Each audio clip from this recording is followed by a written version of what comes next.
Hello and welcome to... Fuck, I was going to say your opinions. For those who don't know, Nathan just attempted to intro our old podcast that we haven't recorded for 2 years. That is thoroughly dead. It was a fun podcast, but this is not that podcast. This is a new podcast. Another Happy Pod, brought to you by Lawrence Thomas Hicey and Nathan James Bauer. That's not Is your middle name James? No, I don't even have a middle name. So. I didn't know. No, my family were too poor to afford a middle name, so I just got the two.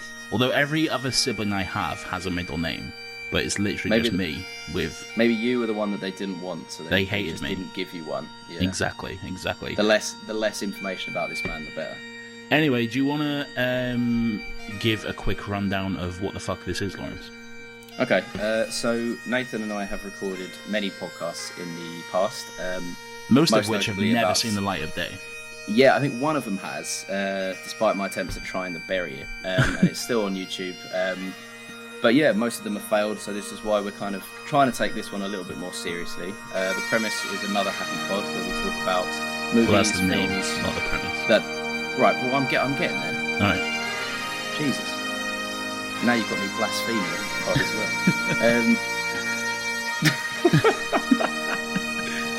So the premise of the pod is the title, which is another Happy Pod. Hopefully we'll be bringing some positivity to movies, games, TV, any kind of media-related outlets that we enjoy. There's a lot of people on podcast platforms just kind of shitting on things, so we try to keep it a little bit more positive. And it can be fun to shit on things and poke fun at that sort of stuff, and we probably will do that as well, a little bit here and there. But like the overall focus of it, focus on the climate.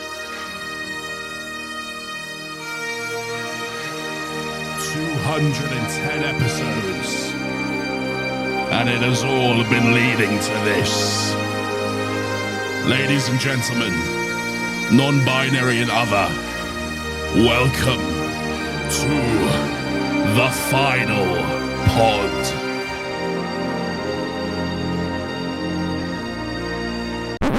Nah, fuck that. If this is the last one, we're gonna go out with a party.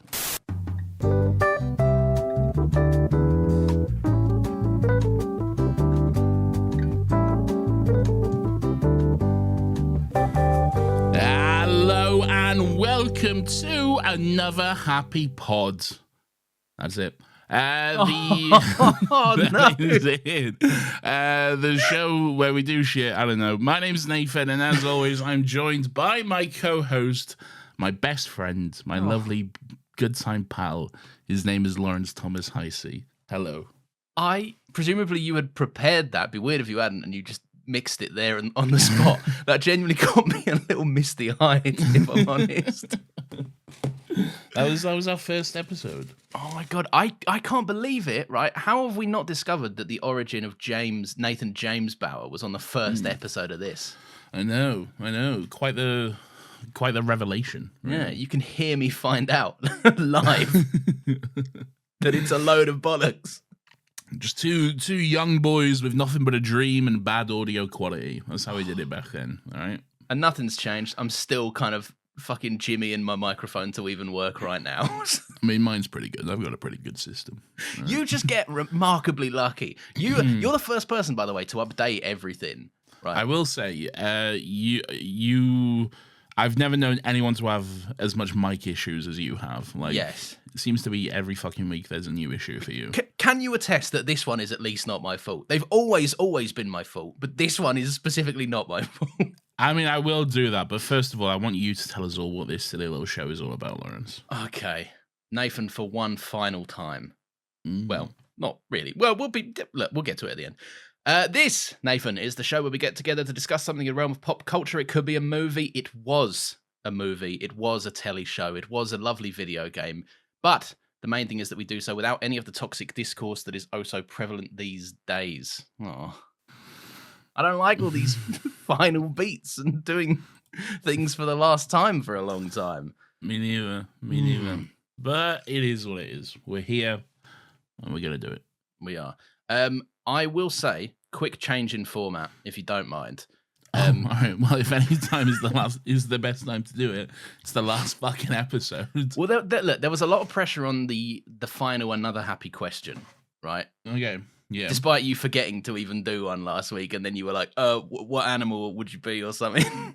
How dare you? First of all. Oh, another happy question. The reason I've brought this up and the reason there's a change to the format is because I thought to myself, there's a few that I could go with, but what I'm going to do later on is meld two segments together, being another happy question and another happy thought. Because our lovely loyal listeners have actually written in, and a few of them have asked us some fun questions that I think are better than any shit I could come up with, to be honest. Right. Okay. And I also I don't want to get too introspective and self-reflective early in the pod because I don't want to cry, if I'm honest. Okay. Right. But we're going to get to it later on. People very kindly wrote in their masses and said nice things, so we'll have a moment to shed manly tears later on. I also don't want to cry, and I can already feel it. I know. So let's move on. You bastard! You put the funeral music on. Hey, I'm just doing what I'm doing. All right. Those Scottish bagpipes—they're enough to make any man quiver. It's true. It's very true. Anyway, what are we here to do?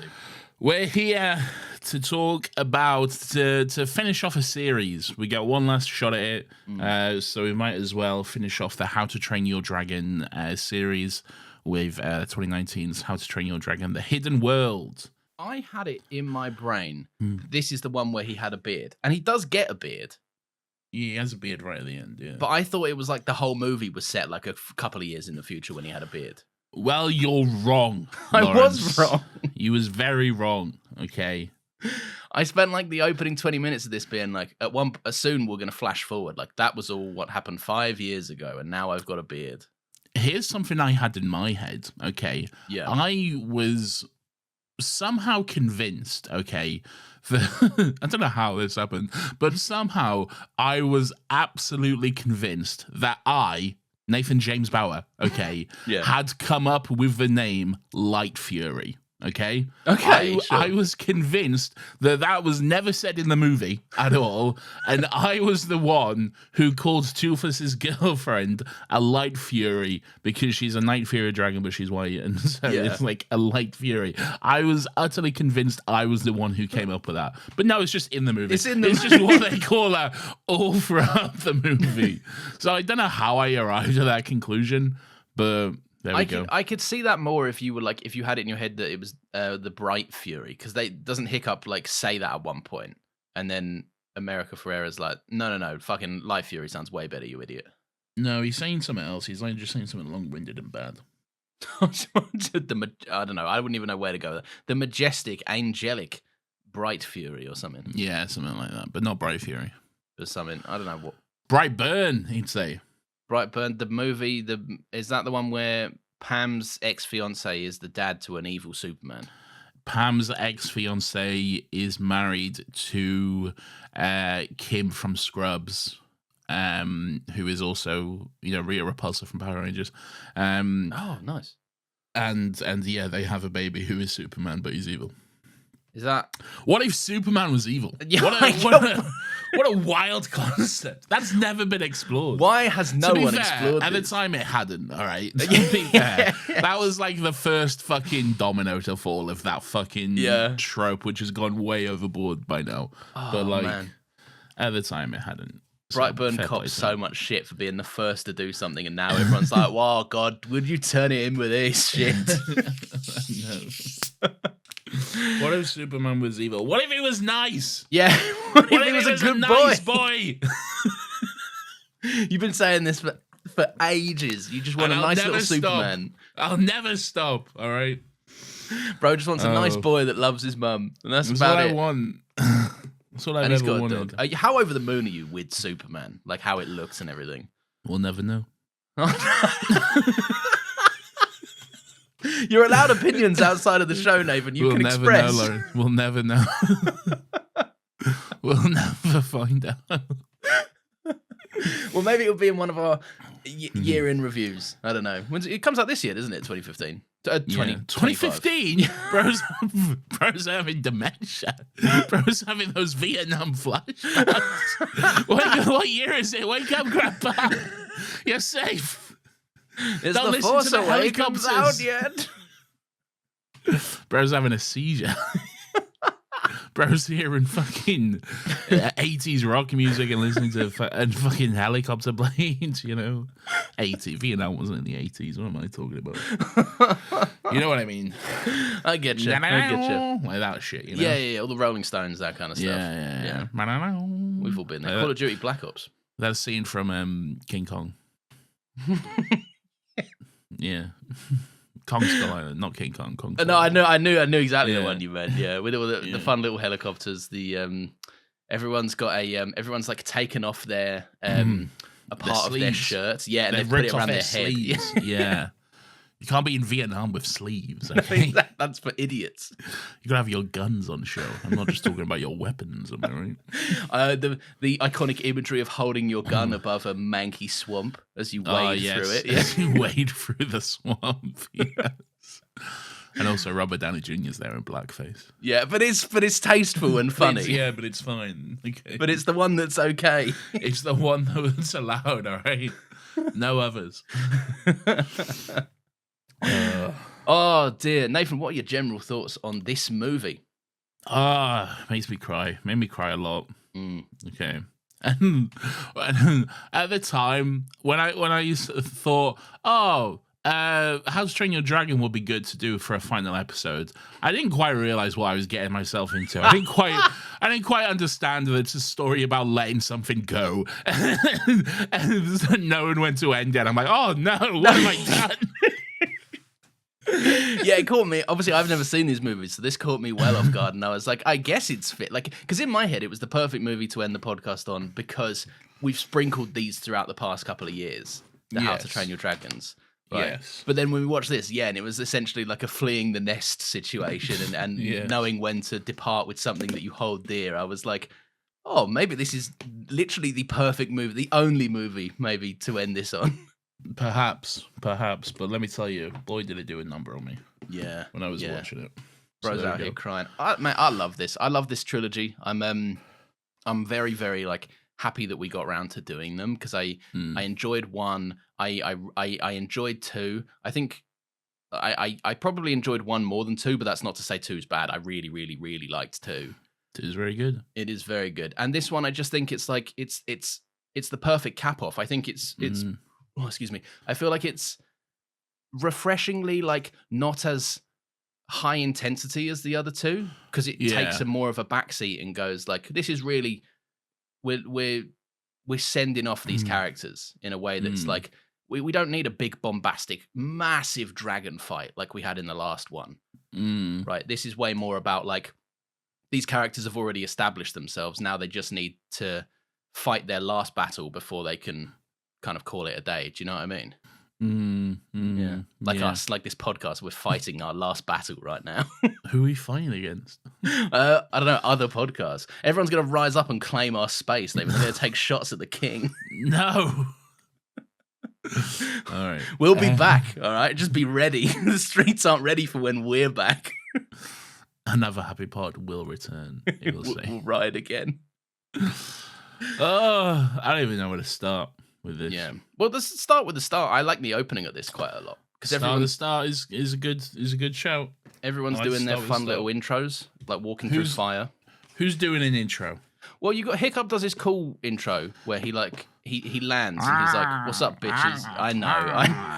I'm Hiccup. I will admit. I've been whatever Jay Baruchel's doing. You know? Yeah, I've been a defender of his for the last couple of movies. It did great on me. This movie, I'll be honest. It is just a frustrating voice to hear at mass, isn't it? He does have a weird, frustrating voice. Yeah, yeah. Which is, I'm not saying he's bad. It's just a voice. If you want to hear bad voice acting, there's Kit Harington in this movie again. Hello, everyone. I'm here. I've shown up. What should we do? Where are the dragons? Why didn't you stop Thanos? Why didn't you stop Thanos? Why didn't you stop Thanos? Every time he says it, it's slightly different. How was Kit Harington the only person alive, right, that hadn't heard of how to correctly say Thanos at this point? Because Thanos, like 2019, mate, you couldn't fucking breathe without some cunt talking to you about Avengers. And why was he never corrected on it? Yeah, well, it's their jobs. Pull him up on it. It's crazy. Why didn't you stop Thanos? Why didn't you stop Thanos? No, good on him. I still like that movie. Richard Madden's great in that movie, I think. I like that movie too. I think it's genuinely a good movie. I think it's... Hello there, pal. It's me, Richard Madden. Who the fuck's that? Why didn't you stop Thanos? Who's that? That's Richard Madden. That's big Scottish Richard Madden. Was he Scottish in that movie? No, he's not. But he's got that Scottish accent where no matter what accent he's trying to do, you can tell he's Scottish. Not me. One of my when he gets shanked in fucking Game of Thrones. Spoiler alert for Game of Thrones. Yeah, no, I didn't know. Sorry if I spoiled the incredibly famous death scene of one of the most popular shows ever made. It always comes out when he gets stabbed and he looks at Catelyn Stark and goes, "Mother," as he dies, because you can just tell he's like desperately trying to sound Northern whilst being aggressively Scottish. Good for him. Yeah, good on him. But yeah, Kit Harington's bad in this movie. I don't know what's going on because he's good. I like Kit Harington, but just not as a voice actor. He just hasn't got it. I mean, this is a trend that needs to die, really. Yes. And it has been for like 20 years now, you know? Like, voice acting is a profession and a skill for a reason, you know? Yeah. Not just any cunt who was in Game of Thrones can do it, you know? Case in point. Exhibit A. Here we go. Exactly. Which is a shame, because I feel like the poster boy for actor turned voice actor is Chris Pratt. But the frustrating thing is, Chris Pratt sucks as an individual, right? But like, he's also kind of good as a voice actor as well. He's not a bad voice actor, to be fair. Yeah. He's quite good. He'll be a Mario. He'll be a whoever else. I haven't seen Garfield, but I presume he's in Garfield. He's probably is he John in Garfield or is he Garfield in Garfield? No, he's Garfield in Garfield. He's the titular Garfield. Hey, I'm eating all this lasagna. I hate lasagna. Chris Pratt. Pratt. No, I hate Mondays and stuff. I hate Mondays, and I'm eating this lasagna. I'm Chris Pratt. I'm Chris Pratt, everyone. Yeah. That's what he's saying. Yeah, to reiterate, he's a good voice actor, but he could only do Chris Pratt. I think Mario's he pushes the boat out a little bit, ever so slightly. Emmett's a little. I'm Emmett. You know, he's a cheery boy, isn't he? I feel like he's just kind of playing an enthusiastic Andy Dwyer, though, a lovable idiot. I mean, yeah, but even Andy Dwyer isn't Chris Pratt. Yeah, true. Oh my God, actors, man. They always be out here doing stuff, acting and tweaking themselves a little bit. I need to stop eating these Tangfastics. Are you getting a fizzy gob? If you could be eating any sweet right now, what sweet would you be eating? A Haribo Tangfastic. You got some, Nathan, get them out again. No, I'm eating too many. This is your last time to eat on this show for a long time. Yeah, but it's not my last time to eat. I'll be okay. But everything is the last. Oh my God, I've already asked you the last general thoughts. Oh, shut up, you dickhead. I don't like this. Shut up. But yeah, I'll tell you what I did. One thing I really wanted to speak about, the opening of this movie, at least the first act. The fucking Burke looks so good. Burke is it's too big. It's too crowded now. Yeah, but it's like visually, it's so beautiful, right? It's very beautiful, yeah, but it's too much going on. Too many dragons, man. Get rid of it. All these dragons are having babies and everything. There's too many dragons. There's too many dragons running around and then just knocking over buildings, and people are like, "Oh well." Yeah. What do you mean, "Oh well"? Yes, that's someone's house. That's my house. Yeah, the Chief J. Varishall's doing a fucking shit job managing all the dragons. Get them all their own little island next to Burke. My guy Stoic would never stand for this. All right, He'd shot them all. He'd shoot them all. Yeah, he'd do a daily Hunger Games of just the dragons. No, he loved it. He loved them in the end.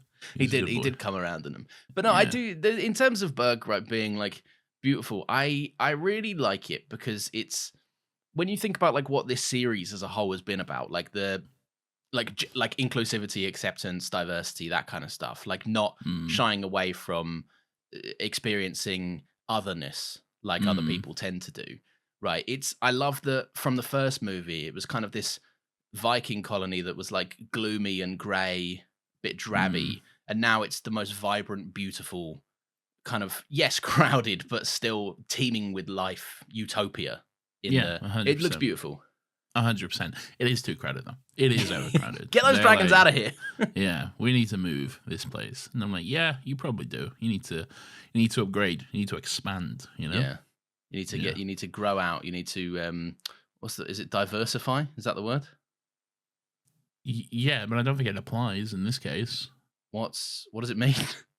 To like make it different. To like diversify means to like if you were diversifying your like your income, you'd be getting money from different sources. So like, you know, there's so much from this place, so much from that space, you know. Got you. Yeah, that doesn't apply at all. Yeah, no, it doesn't. Diverse means different, basically. Yeah. Well, look, it's something that I said. That's true fact. Okay. They are certainly words that came out of your mouth. Okay. And we've got microphones, so it makes them true. Hey, yeah. That's it. That's how it goes. Good stuff. I think. What do you think of the animation in this? It's been a strong. It's beautiful. Yeah. It's so beautiful. It's so good. So in the movie timeline, it has been a humble year since the events of the last movie.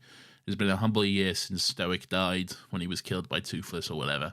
But it's been like 6 years in real world stuff. And the animation wasn't even like bad in the second one. It was quite good, but there was just something about this where it's just so eye-catching and beautiful, and there's all these like shots of, you know, like young little baby Stoic and his dad, a young baby baby Hiccup.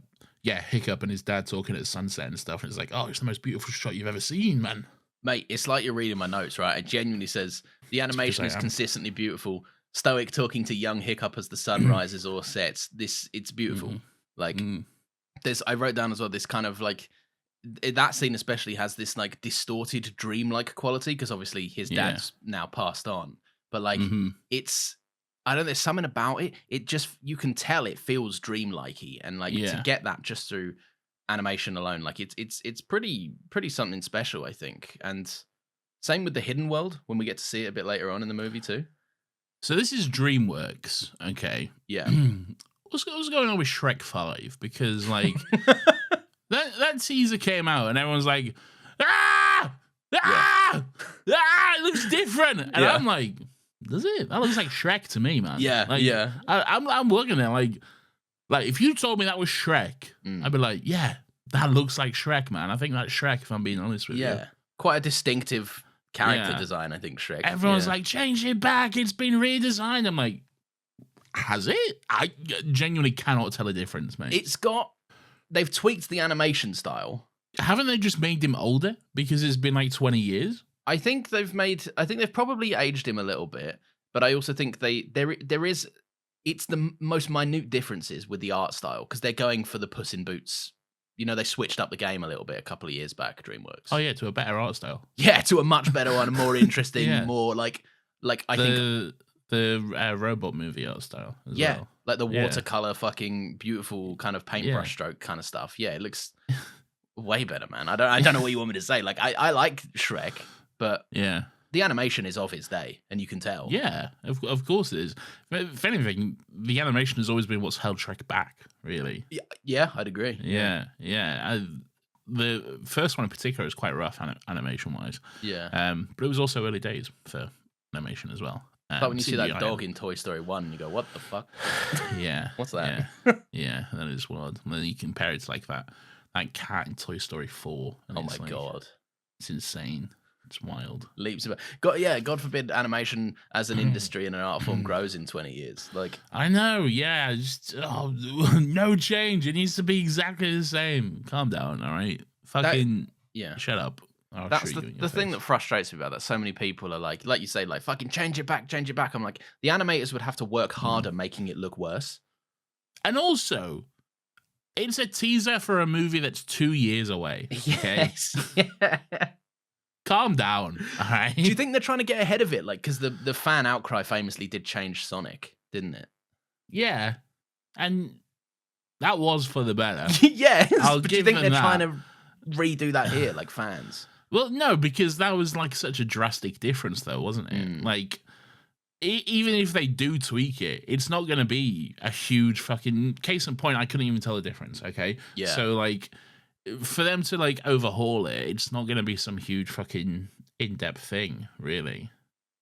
I don't know. Just fucking get over it. I think. Just get over it, man. Yeah, just fucking grow up. Grow up, indeed. Yeah, grow up, because it's not being funny, but it is people in their 20s complaining about this. And also as well, I saw a TikTok of some guy saying, I swear to God, if anyone in Shrek 5 says the word Riz, I'm done. I'm like, have you ever seen a Shrek movie, my guy? Have you ever seen a fucking... They're always, like, fucking parodying pop culture and what's popular at the time and stuff. There's a whole scene in Shrek 2 where they just do the TV show Cops, okay? There's a whole... That's always what they've been about, okay? They always parody the media at the time, okay? Yeah. Fuck off, man. No, but Nathan, it's only fun when they parody the media. That was funny back in the day, but now that they've grown up, the movie's not allowed to. It was funny because I didn't know what Cops was, so it was okay. Yeah, exactly, dickhead. But now I know what media of the day is, and I don't want to see that. I think, people need to fucking get a job with stuff like this, right? It's just a bit like... It looks good. I don't understand it. The art style, like, not even just a Shrek, but like the DreamWorks, the old school DreamWorks style. Yeah. It's never been my favorite way of it's never been my favorite art style. Like Pixar have character designs and you know what they look like, and so do DreamWorks. Exactly. DreamWorks is just Pixar but not as good. Yeah, it always has been, and now they're finally pushing in to be a competitor. They're finding a unique style and a unique fucking look to their stuff, and it looks good. And looks look, good, man. You know, is their unique style extremely similar and a little bit copying of Spider-Verse? Yes, but I think Wild Robot made it their own. If you're gonna copy something, copy something that looks good, you know? No, Nathan, you got it wrong. Copy Shrek from 20 years ago, please. No. And never deviate from that course. Don't do that. Yeah. Anyway, Toothless gets a girlfriend. Toothless gets... do I want to reveal what I texted you? Yeah, go on, you should. I said something to the effect of, it seems Toothless has landed himself a light-skinned bad gal. And I just didn't reply. Yes. I just saw that. I put my phone down and I shook my head. That's enough. That's enough from you. That's enough from Lawrence for today. No, it's true though. I like this. It's nice. It's a nice little thing. Fury. I ain't written it though. And like, it's a trademark from Nathan James Power there. There's fun scenes. There's fun where Hiccup's like, this is how you do a bit of Riz, flap your wings, and Toothless copying and just looking like an absolute fucking dork. It was very cute. Toothless trying to learn how to court, as it were, how to court his beloved. Okay. How to woo a lady. The art of dragon seduction. He was learning 7 steps to show why you're not getting fucked or something. Toothless is watching those videos. Okay, don't make it crass, okay? He's a lovely, adorable dragon. Oh, all right, let's check in on your horrible take. Fuck, okay. I knew this was coming. Of course it was. If you were just not going to mention it. If you were just going to bring up the worst take of all time. Oh, well, not according to the Discord, is they all I'm saying. Fuck off, all right? Look, where you at? Because you've always said Toothless is an ugly cunt and he's not cute at all and you hate him. This is what I had to do last I've opened time. the tank fastics again. Okay, bro's munching. No, someone needs to take this box away from me. I'm like that. Once I start, I'm like, oh, these are mooring. I could have the whole thing of these. Don't ever get me a 6 multi-pack of What's Its crisps because I'm eating they'll be gone. They'll be gone in an hour, mate. I'm having 3 of them, and then later I'm having the remaining 3 of them. But all right, look, let's check in on my Toothless take. Right, I last year or whenever it was that we did, last time we covered this franchise. I think it was last year at some point. It probably was last year, yeah. Probably wasn't this year. I probably remember if it was this year. Yeah, that would have been sooner than yeah, you know. Look, I always have to make the distinction between me saying he's not cute is not me saying he's the ugliest cunt and deserves to get shot. That is something you say to upend my take. That's basically what you're saying. No, okay. I say something which I think is other people disagree. I think is somewhat reasonable of a subjective opinion to have. It's not. No, you're wrong. Look, I know I'm in the minority. I think I might be the only one. the ultra minority. Brother, you are the minority, okay? Look, I will say he's doing some cuter stuff in this movie because he's shy. He's more shy and reserved because he's trying to, like we say, woo ladies. So there's more opportunities to be cute. One lady. He's not a fucking run about town sort of dragon. Well, right? You don't know what he's up to when he's flying off. No. Night Fury's mate for life. Sacha Baron Cohen says so. Look. All right.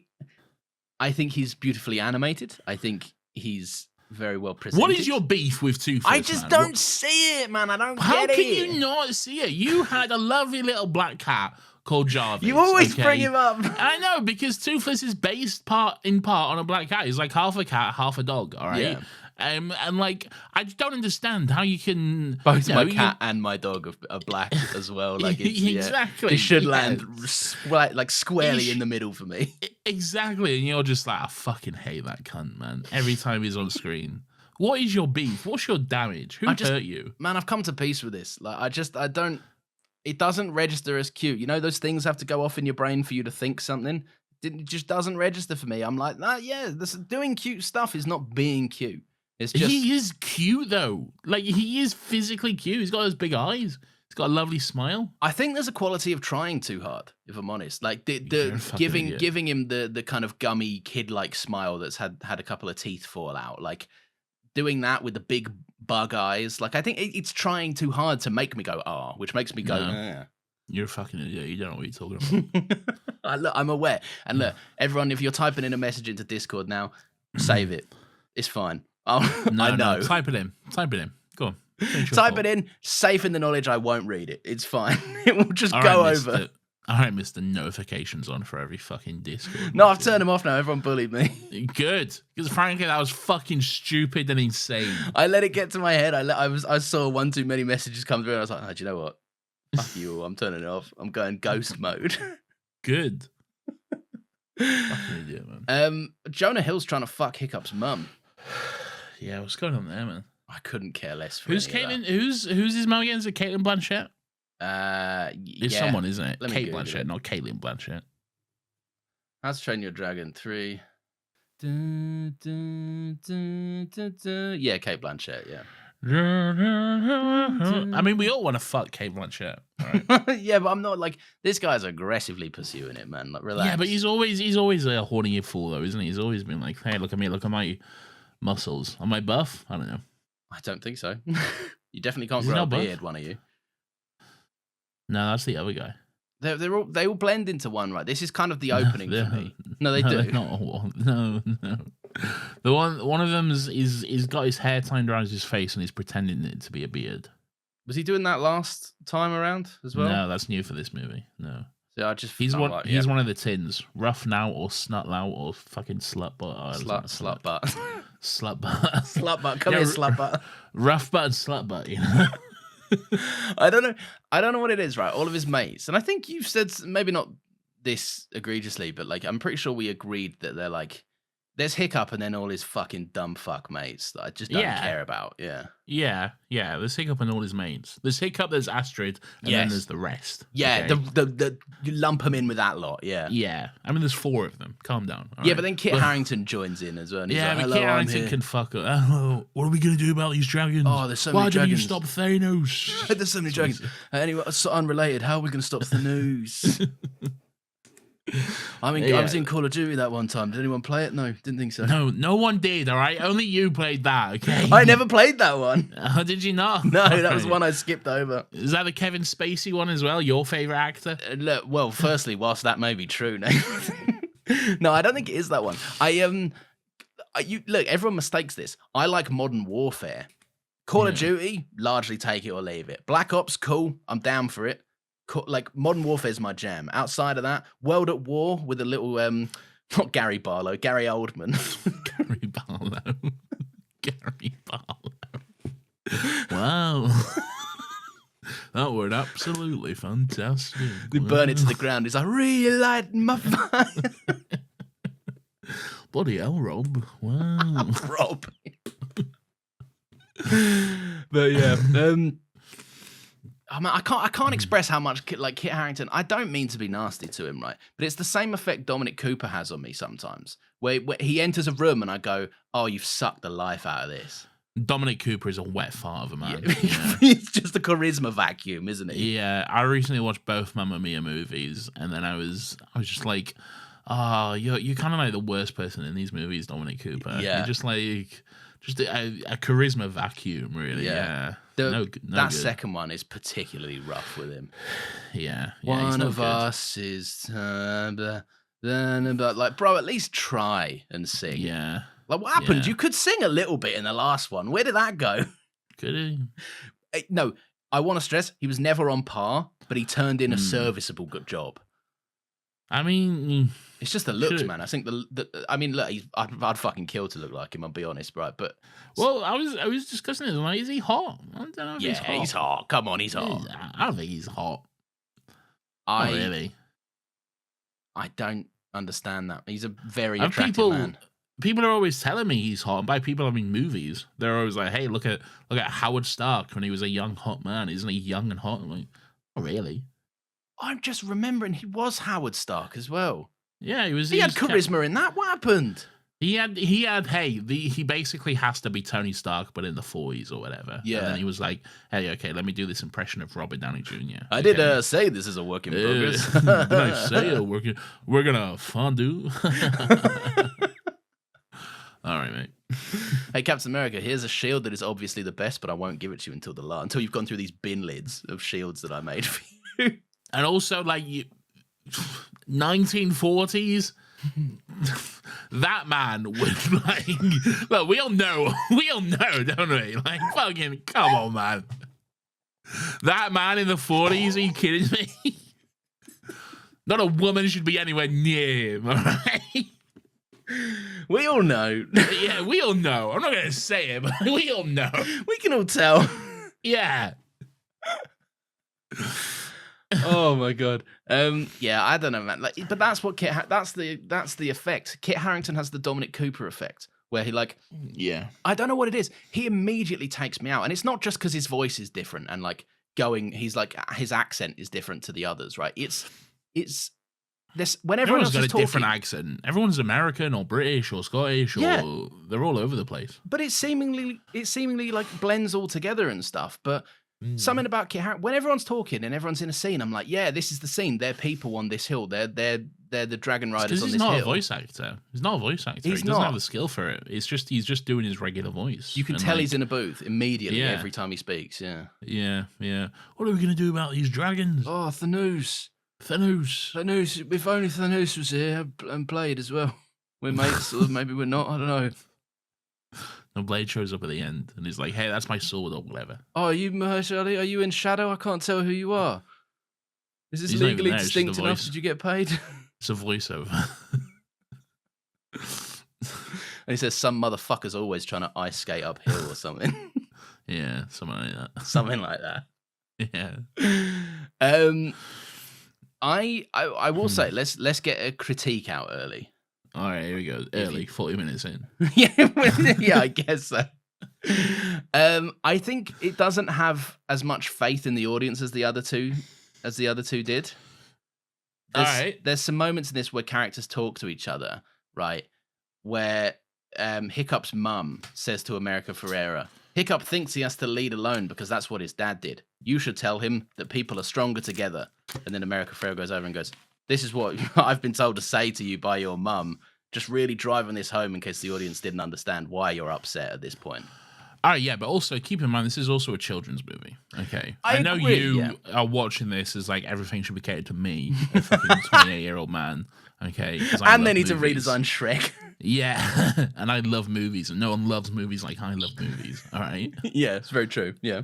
But this is a kid's movie. Right? I know, but I just think the other ones didn't necessarily beat you over the head with it. The themes were so clear. And I don't think this beats you over the head with anything. Just one clunky line isn't it beating you over the head constantly, is it? I guess not. Do you have any other examples? Yeah, only one. Of the two that I wrote down, there was a couple of times I thought about it, but it's nothing egregious. But the hey, like, you guys should go get married. Like, there's a plot line in this movie where people are better together. You guys should join as a union.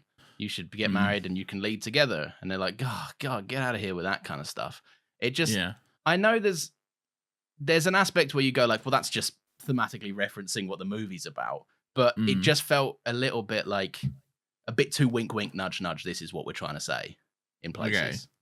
I can see you're getting ready to cook me. I can tell in your eyes. Go on. I'm just thinking, if you show this in like 3 years to your child, I was going to say what that child was then, but I went, if you show this in 3 years to a baby, a robot, a little robot. It's actually a little one of those vacuums that goes around on the floor. Little Roomba. Yes. If you show this movie in 3 years to your child, okay, do you reckon they're picking up on that? Do you reckon they're going to be like, oh, they're your kid, so probably, but fucking hell. But like, do you reckon they're going to be like, I've already noticed the themes. Thematically, it's clearly about this, so that lie was unnecessary. Yeah. Okay? I think the kid is like fucking. Yeah. Yeah. Okay. All right. Sure. If I've trained them right. Yeah. No, obviously not. No, I do understand that it's.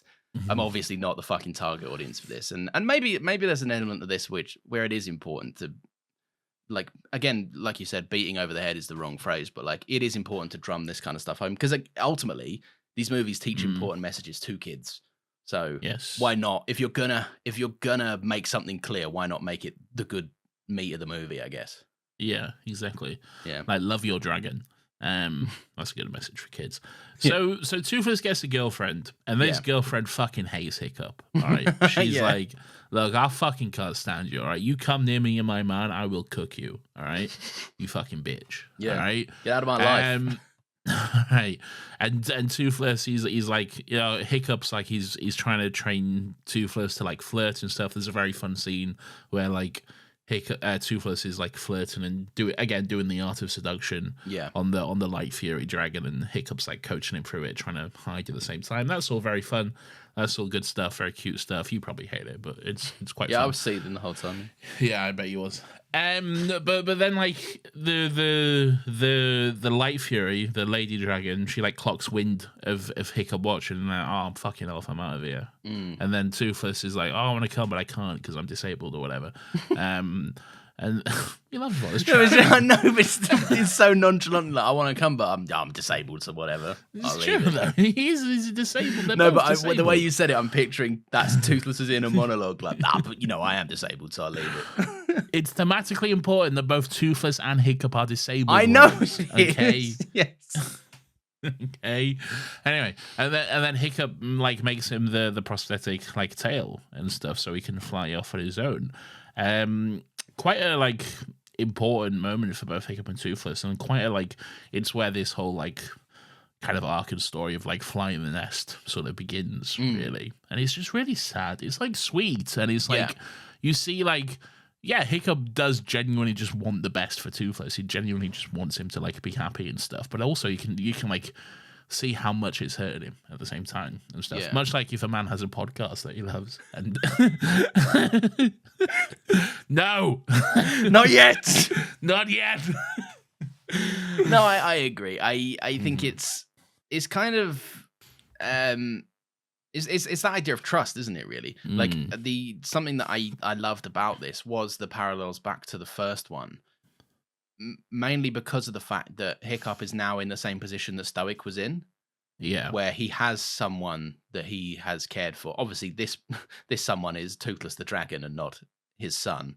But he's a beautiful dragon. Yeah, but that bond of love is still there. And it's very important, I think. That was never in question for me, Lawrence. Okay. No, I know that. I'm just saying, I think it's nice and fitting that Toothless is that Hiccup is kind of reconciling with the fact that these are the issues his father once had with passing on trust and putting faith in other people to know what's best for them. Like, it's lovely, man, and it's a nice kind of closing out of the arc almost of like meeting, befriending, and then putting your full faith in them to say, I trust you to go at it alone and know that you're capable of doing so. Like, it's beautiful, I think. It's very beautiful. Yeah. Brings a tear to my cold, dead eyes. Fucking, my jaw dropped at quite a pivotal moment. Fucking Hiccup essentially sacrificing himself for Toothless's sake. Yeah. And then his Galdam is like, oh shit, this dude is actually his business. Came through, yeah. I love that, man. Just the let me tell you, Hiccup has never been like, hey yo, fuck that girl. He kind of was at one point. Like there was one moment where he was like, I'm not sure about her. She's not right for him or whatever. When he was doing like the obvious, I'm a dad and I don't trust that girl kind of thing. Yes, yeah. He was being a bit protective. Okay. But that moment aside, he's been very on board and been very all for Toothless, being with his dragon bride and having this life and everything like that. But yeah, it was just a nice moment of the Light Fury. She doesn't have a name, does she? No. Yeah, another nameless female character. Wow, everyone. Well done, Hollywood. Okay. What's her name? All right, what's her story? Why Hollywood? does no one give her a name? Okay. Anyway, Light Fury Dragon. Mrs. Toothless. It's a nice moment of like her realizing that trust and love that he has for Hiccup and having it herself. It's a beautiful moment. It absolutely is, and I like the poetic justice that like he's able to use the prosthetic limb to essentially save the day, like that thing that was such a symbol of hindrance to how people, a perceived hindrance from everyone else that observed him, and how he was able to essentially not let it restrict him, and in fact become a pivotal part of being able to regain a sense of like, what that like. I'm trying to think of the right word, but like regain a sense of agency is definitely the wrong word, but like it allowed him to complete the goal essentially. But yeah, I can't think of the word. What's the word I'm thinking of? I don't know what you're thinking of, mate. No, you got to know it. I've been a little bit distracted because you kind of look like a pirate right now, because every now and then you turn your head slightly and I catch a glimpse of the AirPod in your ear, it kind of looks like an earring, and so I'm like, oh, you that, and with the beard and everything, you're just like, I'm like, that's a fucking pirate right there. Wait, if I put my mic in front of like an eye patch? Well, no, because that's too big of an eye patch.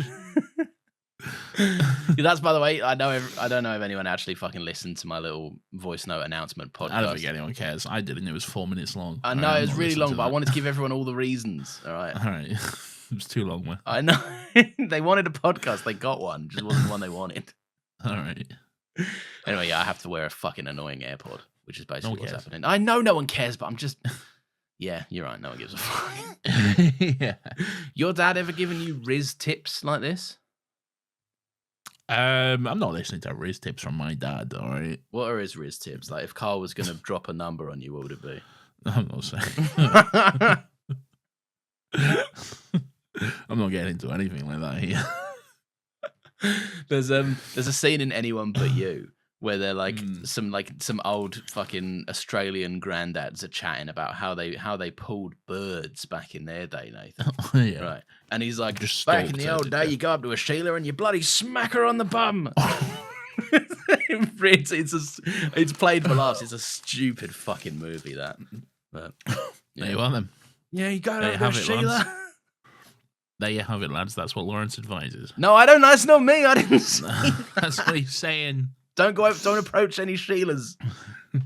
Don't approach anyone. All right? Yeah, I mean, leave everyone alone. Yeah.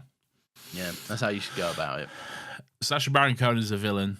He's like, hey, I want to kill all your dragons because I don't like dragons. My wife. And he dies. So good for him. My wife. He goes, my wife, and dies. My wife. Bit underbaked, the villain in this. I know it's not the focus, but yeah. It is a little bit, I guess. Yeah, but you don't need much of it. I just think because it didn't have the second one is so much more epic in terms of what you traditionally expect from a like finale, like the mystery of the familial relationship of where is my mum? Is she dead? She's alive. She loves dragons as much as I do. Like, yeah. All of that epicness, the stoic dying, the betrayal, not betrayal, but like betrayal's the wrong word, but the turning of the tables for Toothless and how dramatic that is. Like, that all screams epic finale, but this is it wasn't the finale. This is, and this one's way more dialed back, I think. This is a finale, but it's not an epic finale. Yes, I don't think it's never really going for that epic finale, end game sort of vibes or anything like that. It is more dialed back. It's more Thanos. No, Thanos is here. It's end game. It is more dialed back. It is more personal, I think. It's more, rather than it being some big, epic finale, it's more of a like a finally nasty goodbye for Hiccup and Toothless, really. And I think it works all the better for that, really. I'd much rather have this than, there's a big dragon and he's gonna be a big bad dragon and he's eating all the other dragons and we have to stop this dragon with all our good dragons, There was one moment I was a little bit worried when Sacha Baron Cohen is like, your alphaness is not alpha enough to control my dragons. I was like, fuck me, is there going to be another bigger alpha to fight? A Sigma, if you will. There is not. I don't know if is that the hierarchy? Is a Sigma above an alpha? I don't know. I don't know if it is a Sigma good or is a Sigma bad. I don't know. I think Sigmas think it's good, but normal people are like, you're all nerds. I mean, they're all nerds, man. Yeah. Anyone who ironically refers to themselves as, unironically refers to themselves as any kind of alpha or sigma, get in the fucking bin, all right? Grow up, all right? I want to see Shrek start. Donkey, you are a sigma. I will turn it off at that point. Yeah, that is the point they'll lose me. It's true. Yeah. I quite like Stoic in this, and well, not Stoic in this, but Hiccup and Stoic throughout the trilogy have had the same goal, but they take different routes to get there. Like one thing that I like, Hiccup wants dragons and humans to coexist in harmony, and Stoic wants peace. And his idea when he gets to the hidden world, as revealed in this movie, is to seal it up, so they can live in peace, just separately. And I love that Hiccup's idea is more advocating for living together in harmony, in peace, and finding that peace as a shared collective. I feel like they were very careful in the scenes with Stoic to not make him be like, I'm going to kill all those dragons. Yeah. Even though, like, canonically, that's what he would be saying. Yeah, especially when Hiccup was that young, he's been like, I'm going to murder every fucking last dragon I see. I'm going to kill every last one of those fucking dragon cunts, man. But I do like how it's one idea is obviously more progressive than the other one, for certain. Like, the idea of living amongst people that are different from yourselves is obviously more progressive than let's just keep us all separate. And I like that they explore that a little bit. And I like that eventually Hiccup comes to the realization that, like, you're actually too good for us and we can't rely on you for protection. You need a chance at living life to the fullest without having to worry about us dumb fucks starting wars about you and shit. Well, the idea is they're going to go to the hidden world, the world of, like, dragons, and, like, live there in peace amongst them. And then Hiccup and Astrid manage to get to the hidden world, and then he realizes, this is for them. This is not for us. This is not our place. Like, this is... We've been here 2 minutes and we've already fucked it up, Like, this is not a place for us. This is a place for them to live in peace. And I like that, It clearly, like, has something to say about, like, fucking, like, taking something that's not yours and, like, fucking gentrifying it and making it different and everything like that. And it's just, it's a really nice and a really, like, interesting sort of way of telling that story, I think. I agree. And I think as well with, like, in another lens of looking at it in the same kind of way, I guess, but, like, the familial sense of inserting yourself when your help is no longer needed. Like every like parent realizes there's one day where, like, your kid doesn't need that lift to school again, or your kid doesn't your kid doesn't need to rely on you as much as they used to. And, like, to come for you. No, I'm not even there yet. No. All the woes of parenthood. My wife goes to work for like the whole day, and I'm like, bring them back. I want to feel those little kicks again, please. But no, there is that. I think there's that element of it where it's like is Lawrence alone on his couch, just listening to the cats in the cradle. The cats in the cradle and the silver spoon. Little boy blue and the man on the moon. When you're coming home, Dad, I don't know when. We'll be together then. That's me. I'm You're just, gonna have just a on good repeat. time then. But I don't. It's fuck's sake. I don't know. I think there's. Yeah, it's a lovely message of like the we spoke about the letting go and stuff, but it's time to separate. Do you know what I mean? It's time to let us evolve.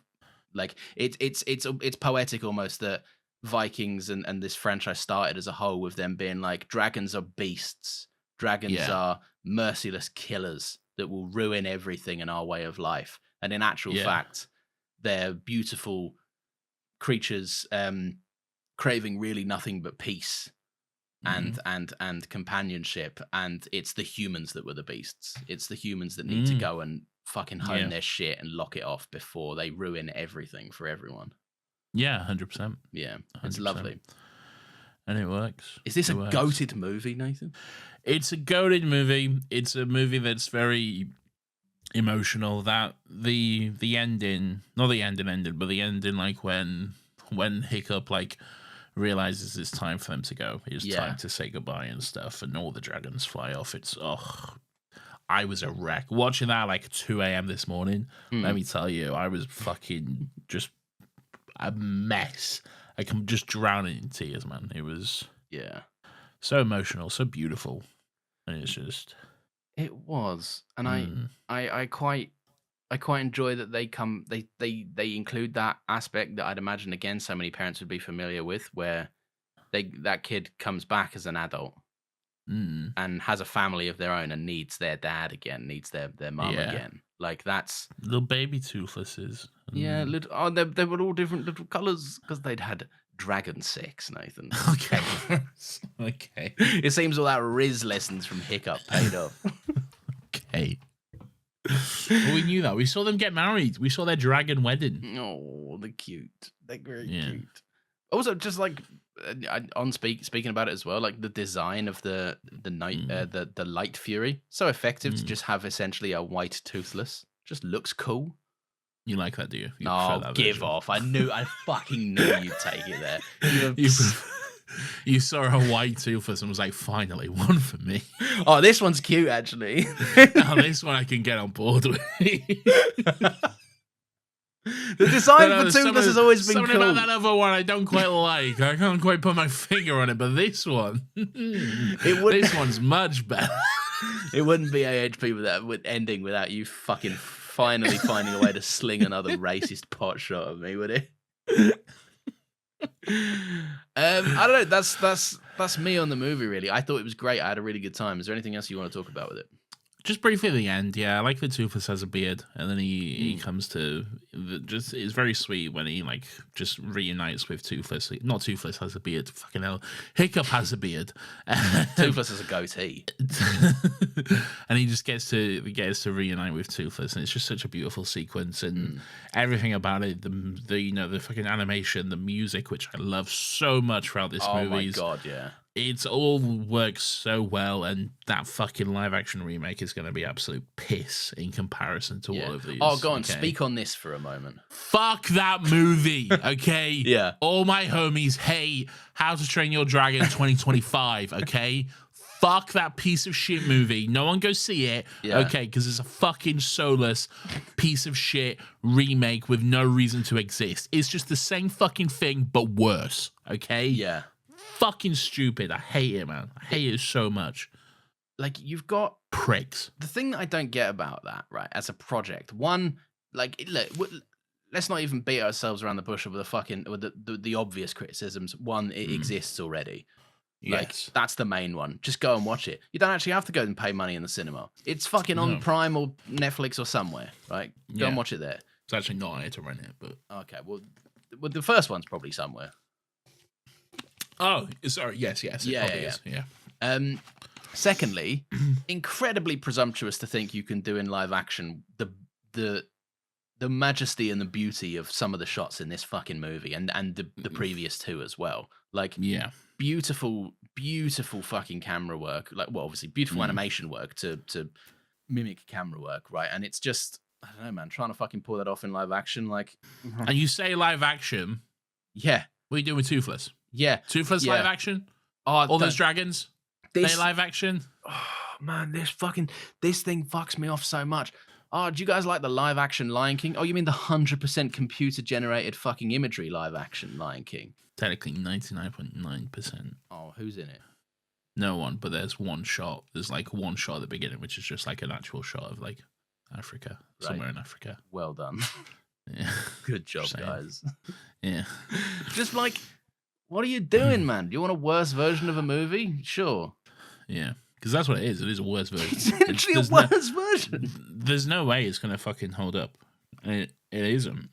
Yeah. Cause I just hate it. I hate this idea that now we'll do the real one. You know, the live action one is the real one for real grown ups. Like, it reeks of insecurity, doesn't it? Like, finally they've made one for adults. Yeah.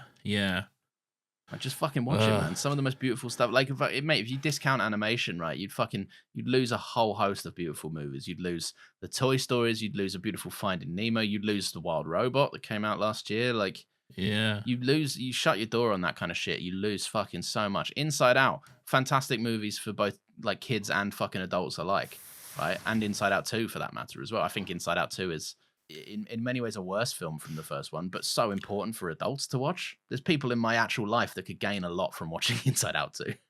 What are the two easily the best two Spider-Man movies have in common? Yeah, exactly, right? This is the thing. This is the thing, easily man. The best two Spider-Man movies. What do they have in common? It's like also in terms of like as a medium, it's like, hey, let's make a film, but guess what? You can do fucking anything you want. Exactly. Like, you don't have to worry about fucking shit CGI and fucking hiding this and hiding that and everything. It's just everything you want is achievable, provided you put stock in the right fucking artists to make it possible. Like, I don't know. It's so fucking stupid. Fucks me off so much. Every time the Invincible show comes back, it always pisses me off because that conversation always comes up. Like, who's gonna play Omni-Man in the light? Who's gonna play Mark? Who's gonna just watch the show? Yeah, the show's there. The show's good. Whatever happened to that weird Seth Rogen one that they were going to make a live action one or something? Isn't Seth Rogen in the show? He's in the show, but I'm fairly certain at the same time the show was being produced, they were producing a live action film of it. Well, they shouldn't. They shouldn't. John Hamm to play Omni-Man. Why? Because he has a similar fucking facial structure. Like, and that's what it is. Fucking imagination. Like fucking based on looks. You know? It's always just based on who looks the most like this character, who looks the most like fucking. Here's a picture on Google of John Hamm with a moustache from 10 years ago. Shouldn't he play Omni-Man? No. No, probably not. No beef against John Hamm, but like, John Hamm's fine. I don't know if he can pull off Omni-Man though. I should play Omni-Man. Yeah, if anyone's going to play Omni-Man, it's us collectively. Yes. Nathan, if you'd be so kind, would you mind hitting the theme song for another happy question? Sure, bitch. Another happy question. Nathan, as you know, this is the part of the show where the audience get to have their say. What? That's not what this is. I'm remixing it up. What? All right. Sorry, I'm going a bit crazy with that. Anyway, so fucking another happy thought. We're combining it with another happy question because people have asked us some insightful questions, and I would like to answer them as we go along while reading out, I think, all the thoughts, because everyone that did the courtesy of writing all in for the last one. All the thoughts, yeah. I'm putting my foot down. I also have a thing I want to do, which I thought could be fun. Ooh, are you going to reveal this? Might be longer. Now? It's our last episode. Fuck you, all right? Be as long as it needs to be, all right? Yeah, exactly. We'll be here until we're done, all right? Fuck you. Yeah. Right now, I feel like Leonardo DiCaprio in The Wolf of Wall Street. It's like, I'm not fucking leaving. I'm not fucking leaving. The show can't end if we just keep recording. exactly. And it never comes out. People were saying that because this episode got pushed today, right? Like, people were saying like it's literally classic AHP moves that the show never ends because the episode keeps getting delayed. We should have done that just as a long-standing joke. The final episode will be out next week, guys. Promise. Oh, the real final episode comes out next week.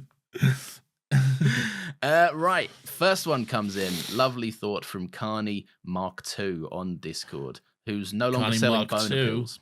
What happened to Carney Mark 1? They were hacked for selling boner pills, Nathan. You know this. I know. Yeah, I know. I don't care.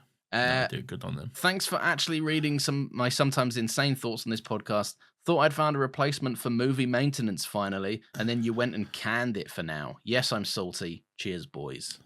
What's movie maintenance? Do we work on that? I don't know. We don't work on that. No, we know what we work on. What do you mean? Shall I Google it? Is movie maintenance? That sounds like a Sans Pants thing. I mean, isn't that a Sans Pants thing?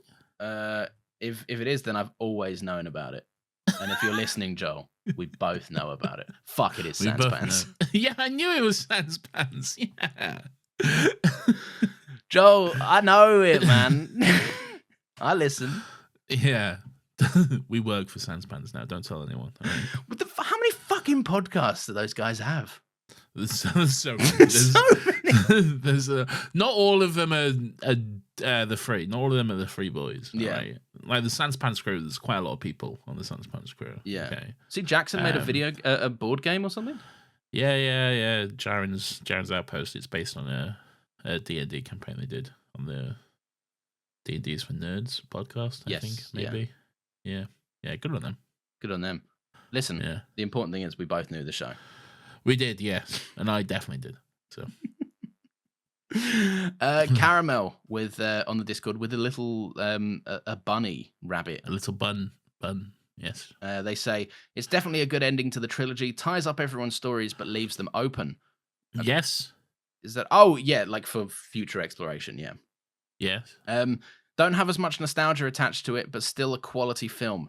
My only complaint is that the villain was a bit confusing when it came to his motivations at times. Brackets, might be wrong and needed a rewatch, but that's what I can recall.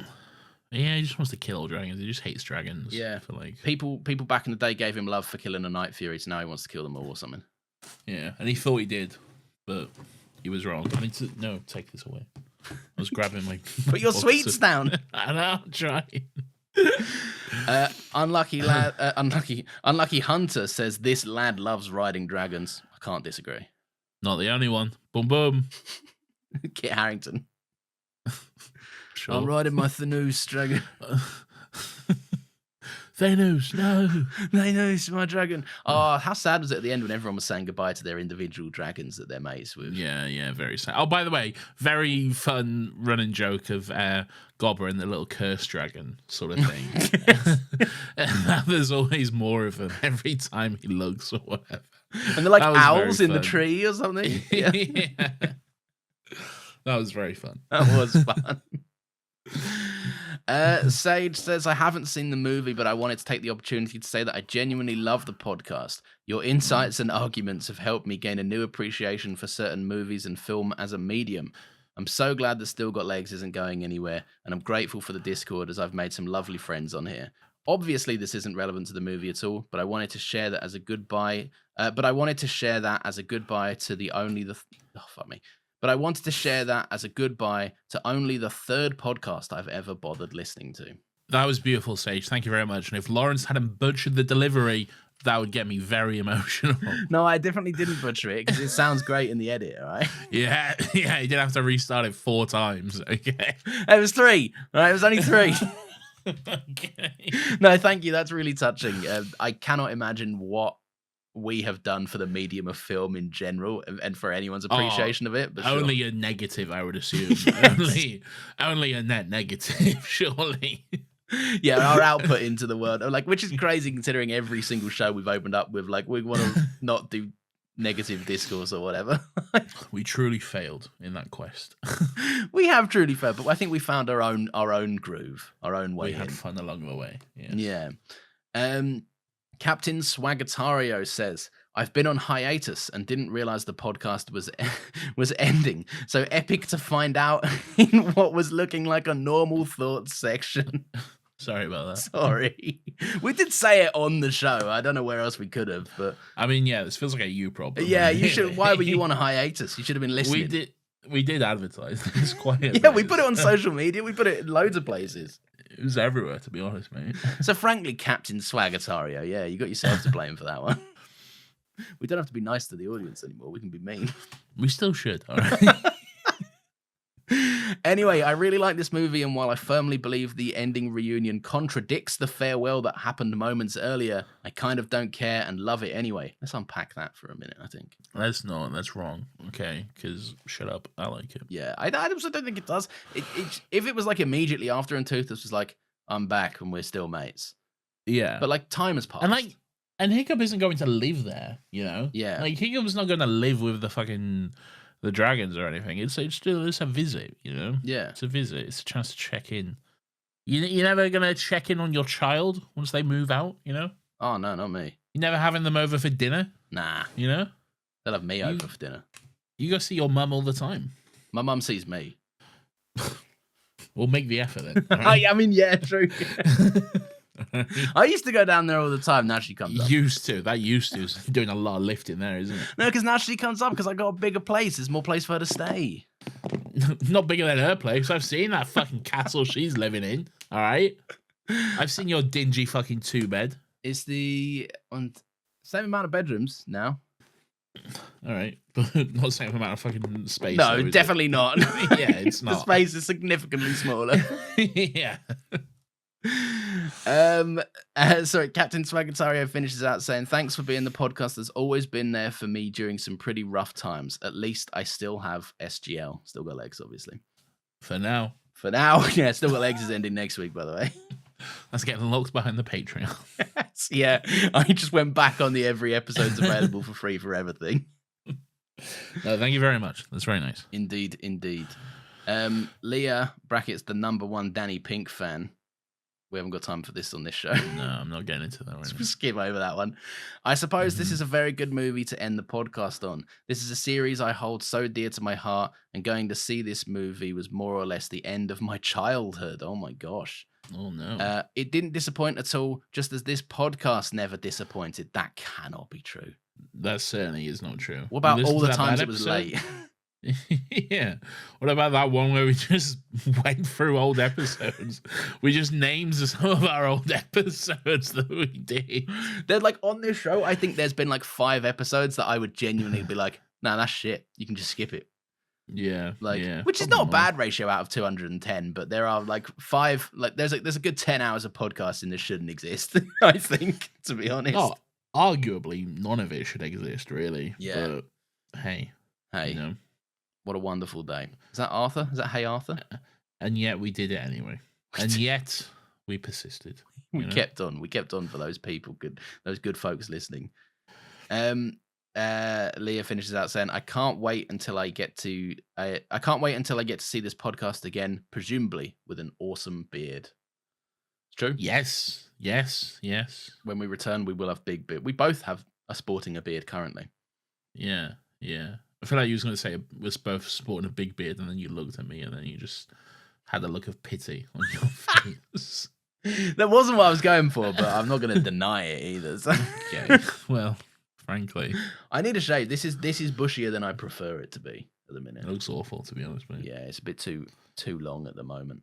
Yeah, you look like a dumb, stupid cunt. Right, here's one that I definitely didn't read earlier in the week, and it definitely didn't make me cry. Yeah, same. Yeah. So for Pierce, obviously, local legend Pierce says, boys, I can't believe this is the last one.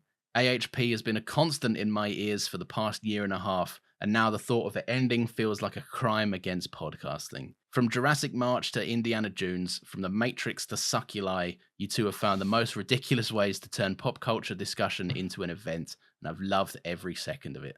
I still don't know how X-Mania lasted 12 whole weeks. I don't either, to be honest. No, me neither. That's insane. But I have to respect the sheer endurance of it all. And let's not forget the true golden age of the pod, the sacred days of Clone Wars Corner, a segment that I'm sure still lives in your heads rent-free. Oh my God, yeah. Definitely does. Yeah. Oh my God, Clone Wars Corner. We made a little logo for that, and you made a little logo for that and everything. No, I think you did. Did I? Yeah, it wasn't me. Did I make that logo? You definitely did. Yeah, I didn't make it. Huh. Go on, Lawrence. Putting in that effort 4 years ago. Yeah, not today. Let me tell you. You wouldn't catch me making logos these days. No. Lawrence, I know this is happening because you're about to enter the biggest chapter of your life, and I just wanted to say, all right, let's calm down. All right, podcasting is a pretty big chapter. Okay, doing a podcast with a mate. Okay, yeah. All right, that's a pretty significant chapter. All right, What was X-Mania if not a significant chapter of my life? Okay. Anyway. Lawrence, I know all this is happening because you're about to enter the biggest chapter of your life, and I just wanted to say congratulations, mate. I'm sure you're going to be an incredible dad. You spent years on the pod making people laugh. Oh no, I'm getting upset. You spent years on the pod making people laugh, comforting them after bad weeks, and creating a little corner of the internet that feels like home. I have no doubt you're going to bring that same warmth and humor to your child's life, though if they inherit your terrible takes, I fear for them. Yeah, that's fair. I would too. They're gonna hate Toothless, just like their old pa. No. Nathan, you're stuck with us now. Another happy pod may be ending, but at least we have still got legs every week. No escape. I want any escape, baby. I'm locked in. Yeah. I mean, I feel Until like I we've die. doubled down on Still Got Legs now. Yeah, until I die, I'll be doing this shit, man. We've long run out of Doctor Who content by that point, but we're still going. We're doing reduxes every week. Thankfully, another happy question made its triumphant return. So let me throw one final into the mix. If you could go back and do it all again, what's one thing that you would change? And then they'll finish off the message saying, thank you both for everything. This pod has been a joy and I'll miss it so much. Dragon movie was fine. Thank you, Pierce. Another happy question. We're answering Pierce's question. Thank you. First of all, thank you, Pierce. Generally a very sweet and beautiful message. So kind. Yeah. Second of all, not to be that dickhead, okay, Mm-hmm. but genuinely nothing, okay? Oh, really? Genuinely not a thing. Oh no! I've loved every second. Oh no! No. That's all I'm going to say for now. Just genuinely nothing. That's all I'm going to say. That's all I can say. Oh no!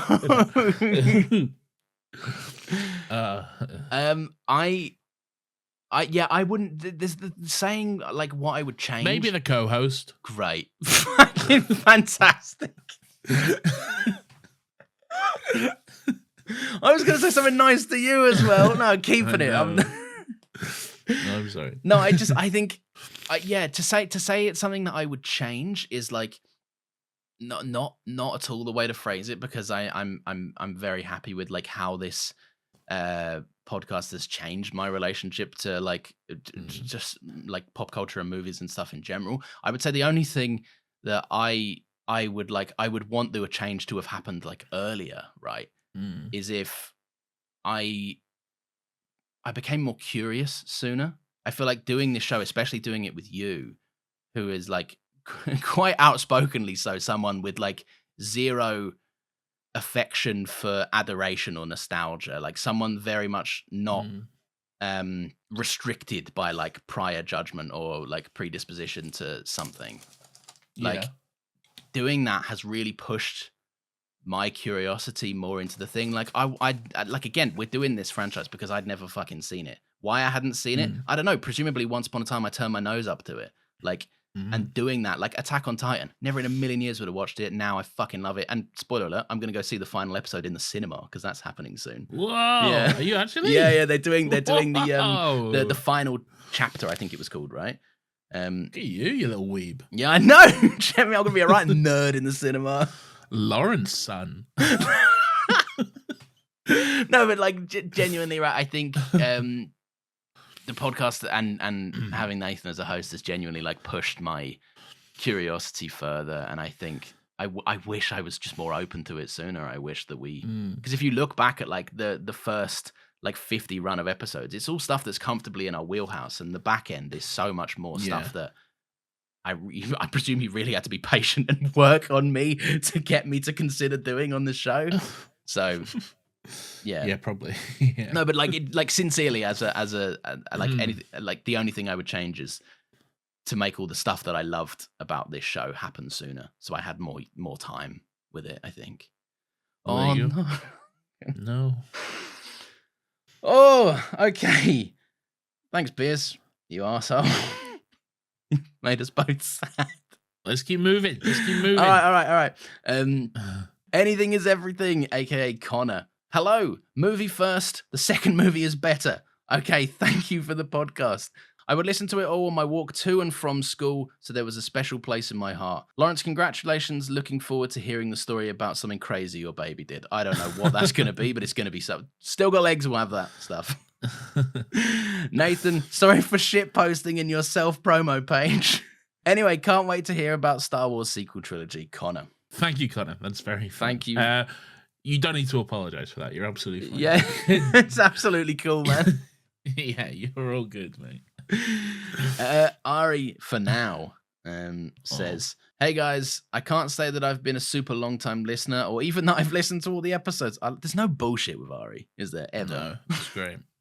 Or even that I've listened to all the episodes, but I wanted to say congratulations to you both on raising this little podcast baby and Lawrence on your actual incoming baby. Thanks for the laughs and for getting me to watch some cool movies I otherwise wouldn't have. Will not be watching this movie by Friday, but I'm sure it's great. Love, Ari. Oh, that's very sweet. That is very, very kind. Thank you. That's something that's been weird to grapple with as it's gone along, right? The fact that people are like actually watching the movies along with us, like, yeah, that's weird. Is it weird? No, it's not. It's not weird, but it's really like kind of heartwarming to think like people are watching a movie just to hear what we have to say about it later on as well. Like, yeah, that's true. That's genuinely nice. That is very, very sweet. Catherine writes in, as obviously Catherine, long time. Oh, she has been a host of this show as well once. She has been on the show. Yeah. Hell yeah. Catherine, good night. Another happy pod. Enjoy your much-earned hibernation. I first listened to AHP on episode 100 and instantly fell in love with the podcast, its silliness, your guys' genuinely interesting takes, and of course, the arguing. I can't wait for Lawrence to retire his Mr. Movies title when the only films he can watch is Minions on repeat. Of course, congratulations to Lawrence and also both of you because you should both be so proud of what you have created here. Oh. I know my favorite episodes, Glass Onion, After Sun, and Mad Max / Happy Feet. But looking back at all 210 episodes, what were your favorites? Lots of love, Catherine. Thank you, Catherine. I have to shout out episode 100 and 200, obviously. Yeah. Those were pretty amazing. Getting to do those. Great for the show as well. Like, they're turning points for the show, I think. Yeah, definitely. What do I know? What's yours? The year in reviews have a special place in my heart. Yeah, year in reviews are quite fun. Yeah, because it's like you get to be general, you get to just fucking really waffle and chat, but also I think I think I'm fairly certain we say this and people know this is what happens. We just have a fuck around beforehand, so by the time we start recording, we're already 2 hours into our own little podcast you haven't heard, and we're mostly just dicking about.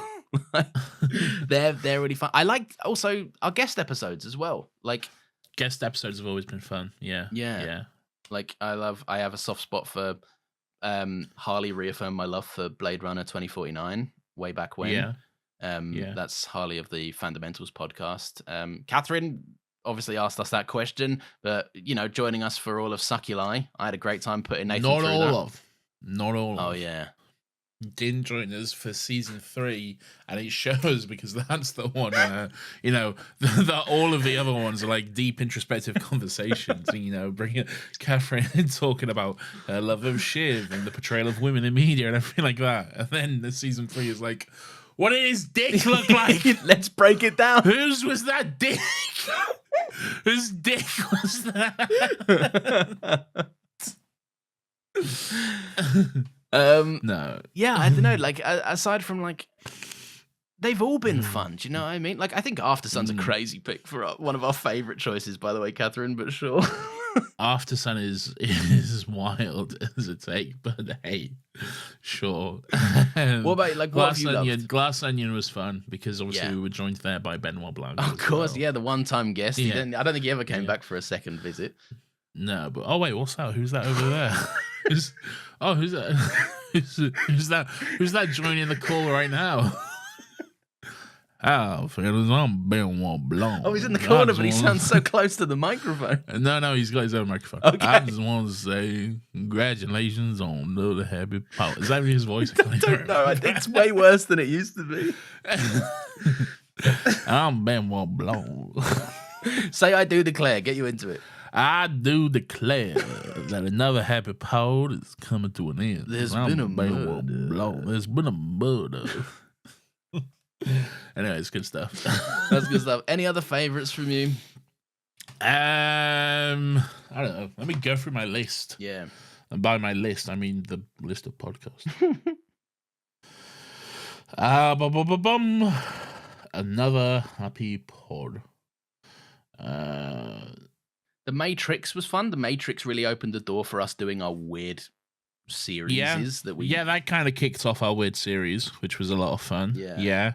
X-Mania was fun, just in terms of, I don't know, being driven to madness. Literally, Yeah, Indiana Jones was fun because I Indiana realized Jones, how much I love Raiders and then how much I fucking hated the one that came after Raiders. The immediate following movie, you like the polar opposite ends of the spectrum for you.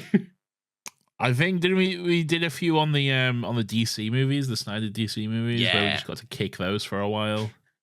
Those were pretty fun. They got a good kicking a few times. Yeah. What else? I liked it when we tried to cram 4 James Bond movies into one episode and then did a full episode for the last movie. Yeah, that was very good. A shout out to the one of the OG episodes in the first 10, I believe. The time when we tried to do 9 Spider-Man movies. Yeah, that was fun. Yeah. Insane. And I think in that podcast, I boldly said in that podcast, I asked you actually in that podcast, do you think we'll ever get a Spider-Man movie where it's Tom Holland, Tobey Maguire, and Andrew Garfield? Yeah, you did. Together? Yeah. And you were like, no, that'll never They'll happen. never do it, yeah. And I was like, I don't know, man. I think it's going to happen. A shout out to our Fallen episodes as well, the lost ones. Yeah, many didn't make it along the way. The first time we did Hamilton, we've since done an episode on Hamilton, but there was the one that we lost. Yeah. The Last of Us, famously. The still stings. That one fucking stings the most. That is probably the biggest wound. Yeah. Genuinely great episode we recorded. I cried during it. Yeah. And no, just fucking gone. It was, yeah. It had the makings of a top shelfer and it just, I just fucking lost it. Yeah. We lost, if you ever listen back to our Lord of the Rings trilogy episode, we lost the back end of it and we had to re-record it as if we hadn't had that conversation. But a minute Wasn't in, it the front end? Huh? Wasn't it the front end? Oh, it might have been the front end, yeah. Yeah, I think we lost like the first 30 minutes or something. I just had to restart it. You can hear us in it, by the way. Like, we've already done it. We've spoken about this, by the way. We're just going to have to try and rehash that conversation. And in a way, the kind of a pilot for Still Got Legs, really, as well. With the Doctor Who episode as well. Oh my God, that's so true. Yeah, the series 3, we did the Utopia, Sound of Drums, and Last of the Time Lords on way back when. That was episode... It was early. 6. It was like, very early. Yeah. Very early on. We've done your favourite movie. We've done The Titanic. We have, yes. Best movie ever. We've done my favourite movie, After Sun. Challengers. Oh. Challengers is not my favourite. I love Challengers, but it's not my favourite movie. Yeah. I don't even know if After Sun is really. It's just the top spot on my letterbox, but I need to update that because I feel like that's mostly a dig at me, really. Just to rub it in. Yeah. No, I like it. If you want to love a bad movie, all right, then do it. No one's going to stop you. What other ones have we done? Like that crazy time we decided to do the stage play of Cats and then compare it to the 2019 movie. Yeah. God, that 2019 movie is rough. Man. It's so bad. Yeah. So bad. Shout out to Beth as well for joining us for all the Marvel movies for a short time. I'll get to that. I'll get to that. Okay, all right. Well, I'll tell you what. Look, close it. Thank you, Catherine. That was lovely, and I'm glad that you've enjoyed the show. Ari closes off after we've after we announced that we were delaying the episode because we had tech issues. Ari says, I retract all the nice things I said. Where's the episode? It's here, Ari. All right. You're listening to it now, presumably. Okay. Thank you. Thank you indeed. Thank you for everyone for writing in. And thank you for allowing me to meld those two segments together. Yes. Let me do a fun thing. Ooh. All right. Do you want to do a fun thing? I'd love to do a fun thing. All right. I want to do a fun thing, Lawrence, because this is our last chance to do so. Okay. Once upon a time, we thought it would be a good idea to set up a Google form so people can submit their suggestions for another Happy Pod episodes. And boy, did we do one of them. Maybe. So now I think this is our last chance. We'll just quickly run through them, and see if we would have ever done it, or just how what the vibes are. You know? Yeah. We'll feel through it. Yeah. Okay, so the first one is from Kwan in the Netherlands, who suggested Mr. Robot, and they said it's a depressing perspective needs another happy take. Would we have ever done Mr. Robot? I really like Mr. Robot. I never finished Mr. Robot. Oh, how many Mr. Robots is there? I think there's 3. Let me do a little fact check, if you will. Okay. As in 3 seasons. Oh, there's 4 seasons, sorry. 4 seasons. That's too many Mr. Robots. That's yeah. I don't know if we would have dedicated 4 weeks to Mr. Robot. No. Okay. Really. I don't know if that would have been on the cards. But, you know. Interesting show. You ever heard about it? It's like Freddie Mercury's hacking. Dan from Brighton. Well, you didn't say if you'd ever got round to it. Do you reckon you'd ever be king? No. Dan from Brighton-ish says Pride 2014, based on the true story of activism group LGSM, Lesbians and Gay Support the Miners, that helped raise money for striking miners in Wales during the 1984 miners' strike. It's a wonderful story of solidarity between seemingly wildly different groups with amazing performances and never fails to make me cry at the end. Fun fact, you might not like this, but this was on the schedule to do before we announced the end. So we was actually quite close to doing this one. To be honest, 2025, we had a lot more suggestions planned. It was going to be the year of suggestions, Yeah. But then, you know. Then I came along. Lawrence came along with his fucking baby. And fucking ruined it. Fucking ruined it for everyone. You've seen Pride, I'd imagine? I've seen Pride, yeah. It's a good movie. Great movie. Beautiful movie. There you go. There's your AHP on it. You got it. Lawrence hasn't because he's homophobic. Yeah, it's true. Inesh from Leeds says Stardust. Good film. Thumbs up emoji. Charlie Cox. Henry Cavill. Others. Presumably. You haven't seen this. Robert De Niro. Robert De Niro. That's what I said. I said Robert De Niro. Take That. This is the song from Take That. What one? Yeah, you and me, we can light up the sky. If you stay with me, girl, we can rule the world. That's a big Robbie tune. Williams did not feature. He was too busy being a monkey or whatever. He was a monkey boy, monkeying around. Stardust. You've never seen Stardust, have you? Never seen Stardust. You never even heard of Stardust until I told you about it. No, I went, what? I'd never ever heard of it. I knew the early days of Charlie Cox because he has sex with Felicity Jones, who is Stephen Hawking's wife in The Theory of Everything. Charlie Cox isn't in The Theory of Everything. Yeah, he is. He shags Felicity Jones in that movie. He's in that movie? Yeah, and Eddie Redmayne's like, stop having sex with my wife. And he's like, I won't. Good on him. What's he doing these days? Not much. I don't know how to say this name. It's... That's a craisy pronunciation. No, that actor, Ronan, something Ronan. Saoirse Ronan? Saoirse Ronan. Is that how you say it? Yeah. Okay. Saoirse. Oh, Suarez. Yeah. Is that Saoirse? That's Saoirse, yeah. Yes, okay. I believe in Irish spelling, yes. I believe. You're Irish, you'd know. I'm half Irish and I've never been, but yeah. Saoirse from Melbourne, Australia, bloody hell me, suggests Akira 1988. It's my favorite movie of all time, so I'd love to hear you fellas talk about it. It's also a classic of the genre. People say that a lot, quite a classic anime movie. I reckon this is something we could have got into eventually. The weeb door's open. Yeah, Lawrence is the biggest otaku there is now. Yeah, so. I would have weebed on all of them had I had the chance. Maybe we'll come back and Yeah. weeb on it at some point. Yeah, maybe. Don't get your hopes up though. I'll hit the weeb in Fortnite. You don't know what that means. Josh Monson from Josh Monson from New Zealand says The Adjustment Bureau, a movie I think about every few months and everyone has thought about in 10 years. Is it any good? Still wish I could find out. I'm going to rush through some of these. Adjustment Bureau, yeah or nay? Nah, me neither. David from the Talking Pictures podcast, shout out David, suggests This Is Gonna Hurt 2022. Watched this recently, thought it was one of the funniest, most heartbreaking real depictions of being a doctor working in the NHS I've ever seen. Thought you would both enjoy. Lawrence, this seems like the type of shit you'd have seen, although it's a TV show, so probably not, because you hate TV shows. I do, famously, but my mum's recommended this to me, so I probably would have got around to this at some point. Shout out Mary Heisey. This Is Gonna Hurt. I've never heard of it, but maybe. It's got Paddington in it, Ben Whishaw. Oh, maybe. I'll squeeze it in between viewings of Daredevil and Invincible. Jared Coastal, shout out to Jared Coastal, suggests the movie GoldenEye.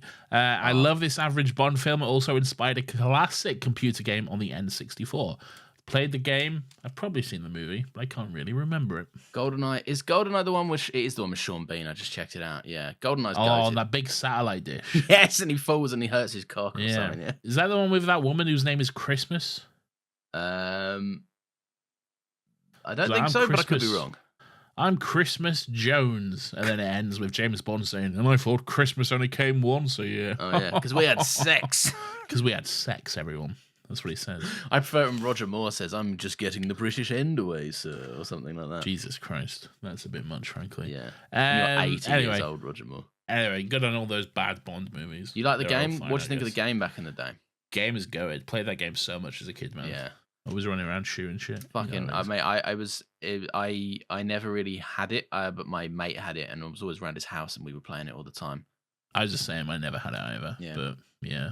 I was odd job. Tanner, you're cheating. If you're odd job, you're cheating. You're a fucking cheating cunt. He's a little boy. Fuck you. I've got the good controller, and I'm odd job. Nah, fucking dead shit behavior that is right there.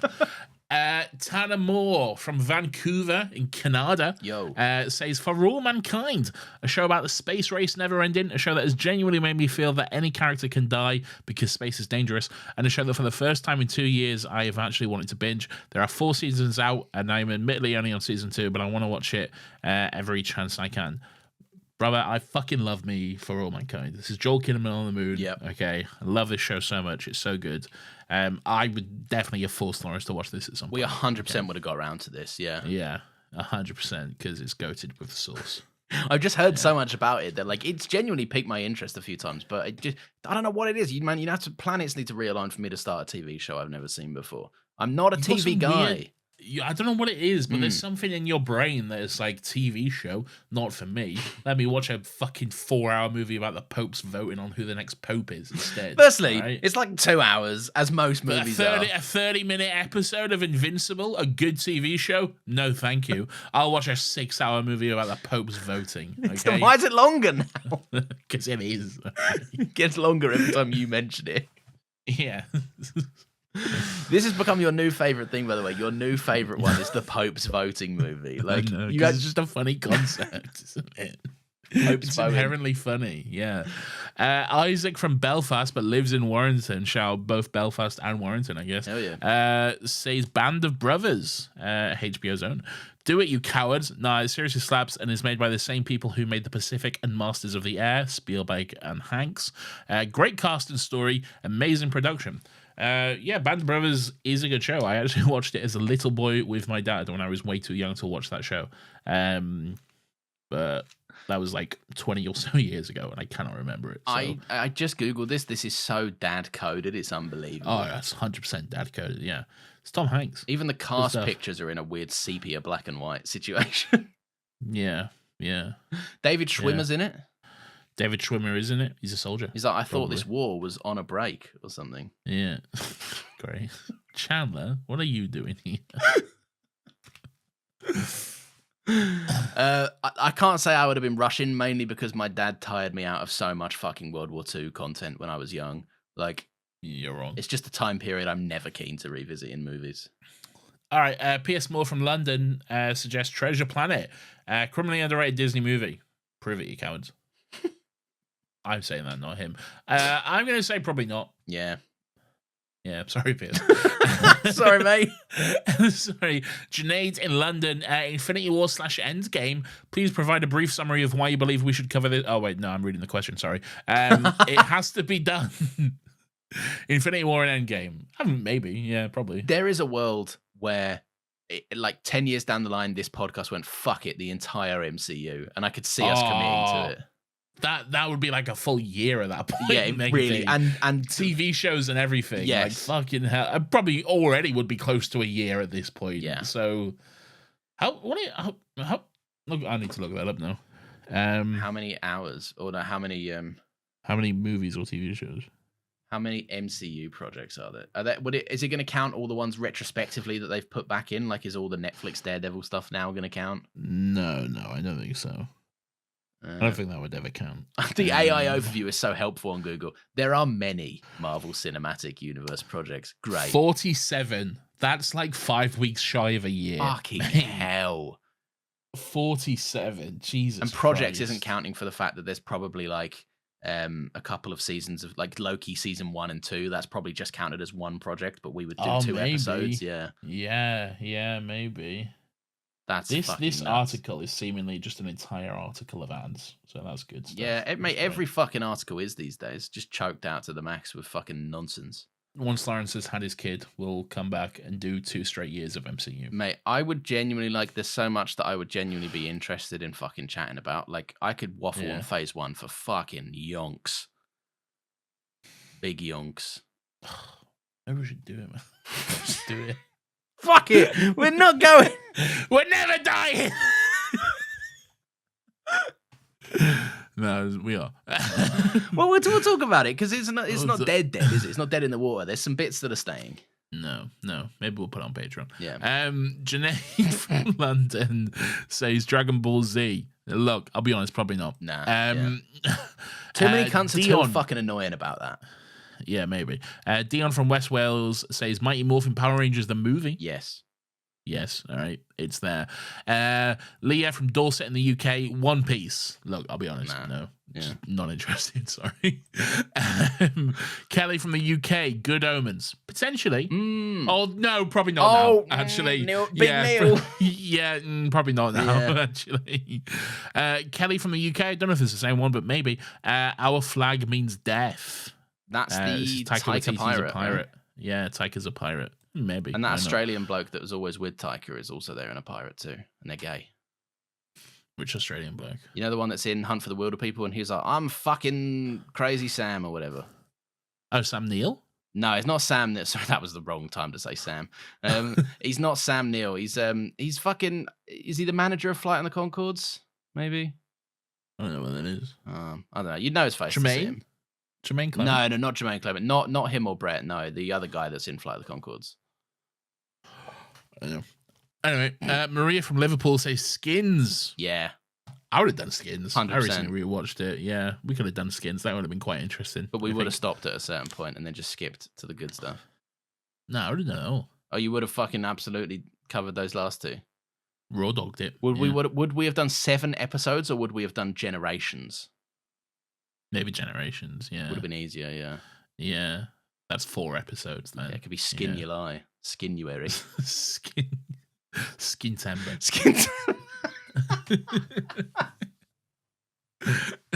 Skin Toba.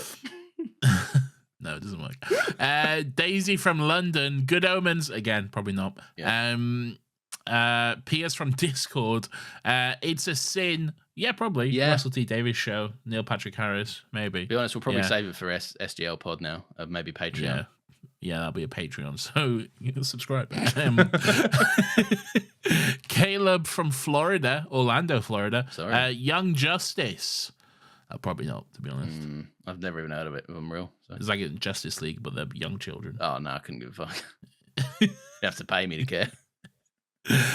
Otis from Bristol, Sherlock. Yeah, it was probably going to happen. It would was have so happened. on the cards. Yeah, Yeah, I was toying with the idea of Sherlocktober for this year. So such a good pun too. Yeah, I know. It would have happened, I reckon. Yeah. PS from London, fucking hell, you get about, son. Shrek 1, 2, 3, and 4, and then in the comments he's put Shrek Timber. Oh, I like Shrek Timber, but don't we Could have make been good things up, all right? We do Alright. that. PS can make them up. Shrek Timber could have been great. I reckon we could have done it. Yeah. Daisy suggests Sherlock. Yeah, again. Yep. Owen from Wisconsin. Elden Ring. No. It's too much. It's too big. It's too much of an investment. Yeah, you've got to be a different person other than Lawrence to get through that game. Yeah, that's like a fucking 300-hour game. Yeah, as well. And I died twice and go, nah, fuck this. Yeah, Lawrence does not have the fucking patience or ability. Also, removing the ability to pause. If I've got a baby, just get in the bin, man. Yeah. If I paid you 60 quid, I can fucking pause. Don't be a twat. Can you not pause on it? No, famously, there's no pause. You can't pause? No, you have to like revert to the menu or something. It's fucking nonsense. That's stupid. Yeah. Online games you can't pause them, but that makes sense though. Yeah. Like, there's a reason why you can't, because you're online. You can't just pause everyone's game. Oh, stop pausing! You're in Fortnite, and then just some gun pauses because I need to go to the toilet. You know?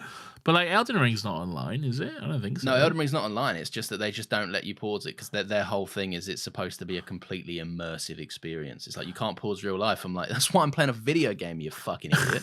Brother, I'm also not a fucking wizard or whatever. Yeah, exactly. You know? I'm also not fighting giant trolls dressed as a fucking wizard, my guy. That has to be great. Can you pause Elden Ring?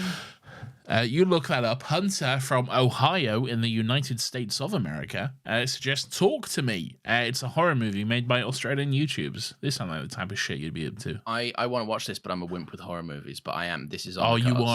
you are a little pussy bitch. Yeah. Yes, you can technically pause Elden Ring by accessing the menu, going to your equipment screen, and then selecting menu expansion, which will open a tutorial screen that effectively pauses the game. If you can technically pause, no. You can pause or you can't, okay? One button. There's no, technically you can pause if you do this. Fuck off with that shit, man. If you go to the settings page, it will stop the game while you can change the size of your screen or whatever fucking And bullshit. I can stop the game when I turn it off, all right? I'll just never buy it. Man, that's so presumptuous to be like, we're £70 and you can't pause us. Stay poor then. I'm not fucking spending my money there. Yeah. Birdseye from Twitter, we're not there, says the movie La Bamba. Oh, I would have so done La Bamba. Yeah. I love La Bamba. You love it. La, la, la, la, la, la, Bamba. La, la, la, la, la, la, la, What's his name? la, Richie la, Valens? la, la, la, la, la, Bamba. The day that music died, Nathan. The day that music died. And we were singing. Hello, it's me, Richie Valens. I'm friends with Buddy Holly and the Big Bopper. American Pie. We're all getting in this plane. You want to come? Yeah, I sure hope this plane is fine. I'm gonna give this one a miss, boys. If I'm honest. No, I shouldn't joke about death. Yeah. There goes James Dean in his cool car. Whoa. He's taking all those puppies. When I see you again. Yeah, I would have done La Bamba. Oh my slaps. God, we should have done like Fast and Furious, a series on Fast and Furious, shouldn't we? Fast and Fury Lie. Fast and Fury Lie. Fast and Fury Eye. Fast and Furion. Fast. Well, the Weekly Planet. Fasten your seatbelts. That's you can't beat that one ever. Shut up. Yeah, maybe that would have been fun. Yeah. Birdseye from the US again today suggests Dr. Horrible's sing-along blog. I've seen this. What is that? It's like a thing that Joss Whedon made where like Nathan Fillion is like a superhero and Neil Patrick Harris is like a villain, but the villain is actually the hero type of thing. Oh, right. Sort of thing. Yeah, it's quite good. Ari from Texas suggests the Nixon tapes. I think just actually the Nixon tapes. These riveting conversations between Richard Nixon and members of his administration, not to mention the other staff, even from Nixon's own family members, provide an important glimpse into some of the key tensions pervading Nixon's rocky presidential term, leading up to a finale you'll never see coming. Genuinely hilarious. Just the real Nixon. Okay. This suggestion here, this in the name section where it says, "What is your name and where are you from?" It just says your mum. What's the name of your suggestion? You should just kiss each other for a whole episode, and then please provide a brief summary. Bonus points for tongue is what they said. I reckon that's Pierce. Sounds like Pierce. Also, we've had a little kiss. We've had many kisses. Yeah. We've had drunk kisses at my wedding. We've had drunk kisses at uni. We've kissed all the time. We've also had sober kisses. Yeah, exactly. We're not just out here doing performative, like, oh, I'm so drunk. Look at my kissing. No, we're kissing. We're making out constantly. Yeah, we love it. Yeah. This one's from Carney. Don't know if it's Carney Mark II, but it is Carney from Hampshire. Boner pill Carney. They suggest Boner pill Carney. They suggest Atlantis: The Lost Empire and also boner pills. Beautifully crafted, forgotten Disney movie with morally complex characters. Look, yeah, maybe we'd have got around to it. I know people talk about it quite a lot. I've never seen it, but it's quite highly recommended. Yeah. Sure. Nah, not interested. Lawrence says no. Nat Catarino suggests Good Omens. Probably the third suggestion for Good Omens we've had. And the third time we will say, probably just not. You missed the window, I'm afraid. Well, we missed it, technically, but... Here's one you're going to be getting quite a lot. Leah Marie from the UK suggests Despicable Me and the Minions. Brother, that's your life going forward. Well, look, here's the thing. They don't know how to use the fucking remote. So, like, I can control whether Minions goes on or not. No, Lawrence. You think you can. But when that kid is screaming while you're trying to watch the Popes have a vote or whatever, all right? Put the fucking Minions, put them on. Put the Minions on. Just put the fucking Look, they're so on. stupid and fucking yellow. What do you think? They've all got one eye and they love bananas or something. Otis from Bristol suggests Pride. We've done that one. But yeah, maybe. Christina Tomlin from Bristol, Percy Jackson and the Olympians. I don't know. Probably not. Yeah, don't know about that one. What about the Sorcerer's Apprentice with Jay Baruchel and his broom? No, and Nicolas Cage. Oh, and Nicolas Cage, yeah. Yeah, he's like, I'm the sorcerer. I'm the sorcerer. I'm the Sorcerer's Apprentice. I'm the sorcerer, so I am. That's what you just did there. I'm the sorcerer. How you doing there? I'm Nicolas Cage. You're right there, lads. I'm the sorcerer. Nicolas Cage. Ari from the internet mostly suggests Grey's Anatomy seasons 1 to 21. There has never been a better part. There's never been a better time for a 21-part deep dive into Grey's Anatomy. At 18 to 25 episodes per season, there's plenty of material to cover every week. So for the next 6 months, and by then they'll probably will have released 3 more seasons, so the cycle never has to end. An infinite wormhole of Grey's Anatomy. Programming may seem like overkill, but please, for the love of God, just no more X-Men. It's good to see other people's sanity dropped during X-Mania, not just us. Matt Hedger from Southampton suggests Thomas the Tank Engine. As you're both similar age to myself, take a stab in the dark that either of you may have watched Thomas. I did. I was fucking obsessed with Thomas. Yeah. Seeing as it's the 40th anniversary of the show, and that love to hear your thoughts when you were younger. The fat controller, played by Ringo Starr. What? Yeah, he played the fat controller. Is that true? That's genuinely. Look it up. Yeah, that's true. What the fuck? Well, bloody hell, Thomas, what are you doing here Thomas, today? Such a fat Thomas the Tank Engine, you're a train, and I'm a little beetle, yeah. The fat controller. Ringo. This is insane. I can't believe that's very famous. I can't believe you didn't know that. I had no idea. And seeing as it's the 40th anniversary of the TV show, I'd love to hear your thoughts when you were younger. I've never rewatched it. I have seen Tom Scar's video on it, which is very good. Everyone should watch that because that's a very fun video. Keep up the cracking work. Love AHP. Sorry. And apparently Pigeon still got legs. Hey. Pierce from London. All the John Lewis Christmas ads. Oh, we could rank Basically, American folk don't have John Lewis and have never heard of it. I reckon it'd be funny to hear you chat about them. I don't know. I'm just submitting this. Why you got to grill me about why I do what I do? Leave me alone. You're so clingy. Oh, my God. Thanks, Pierre.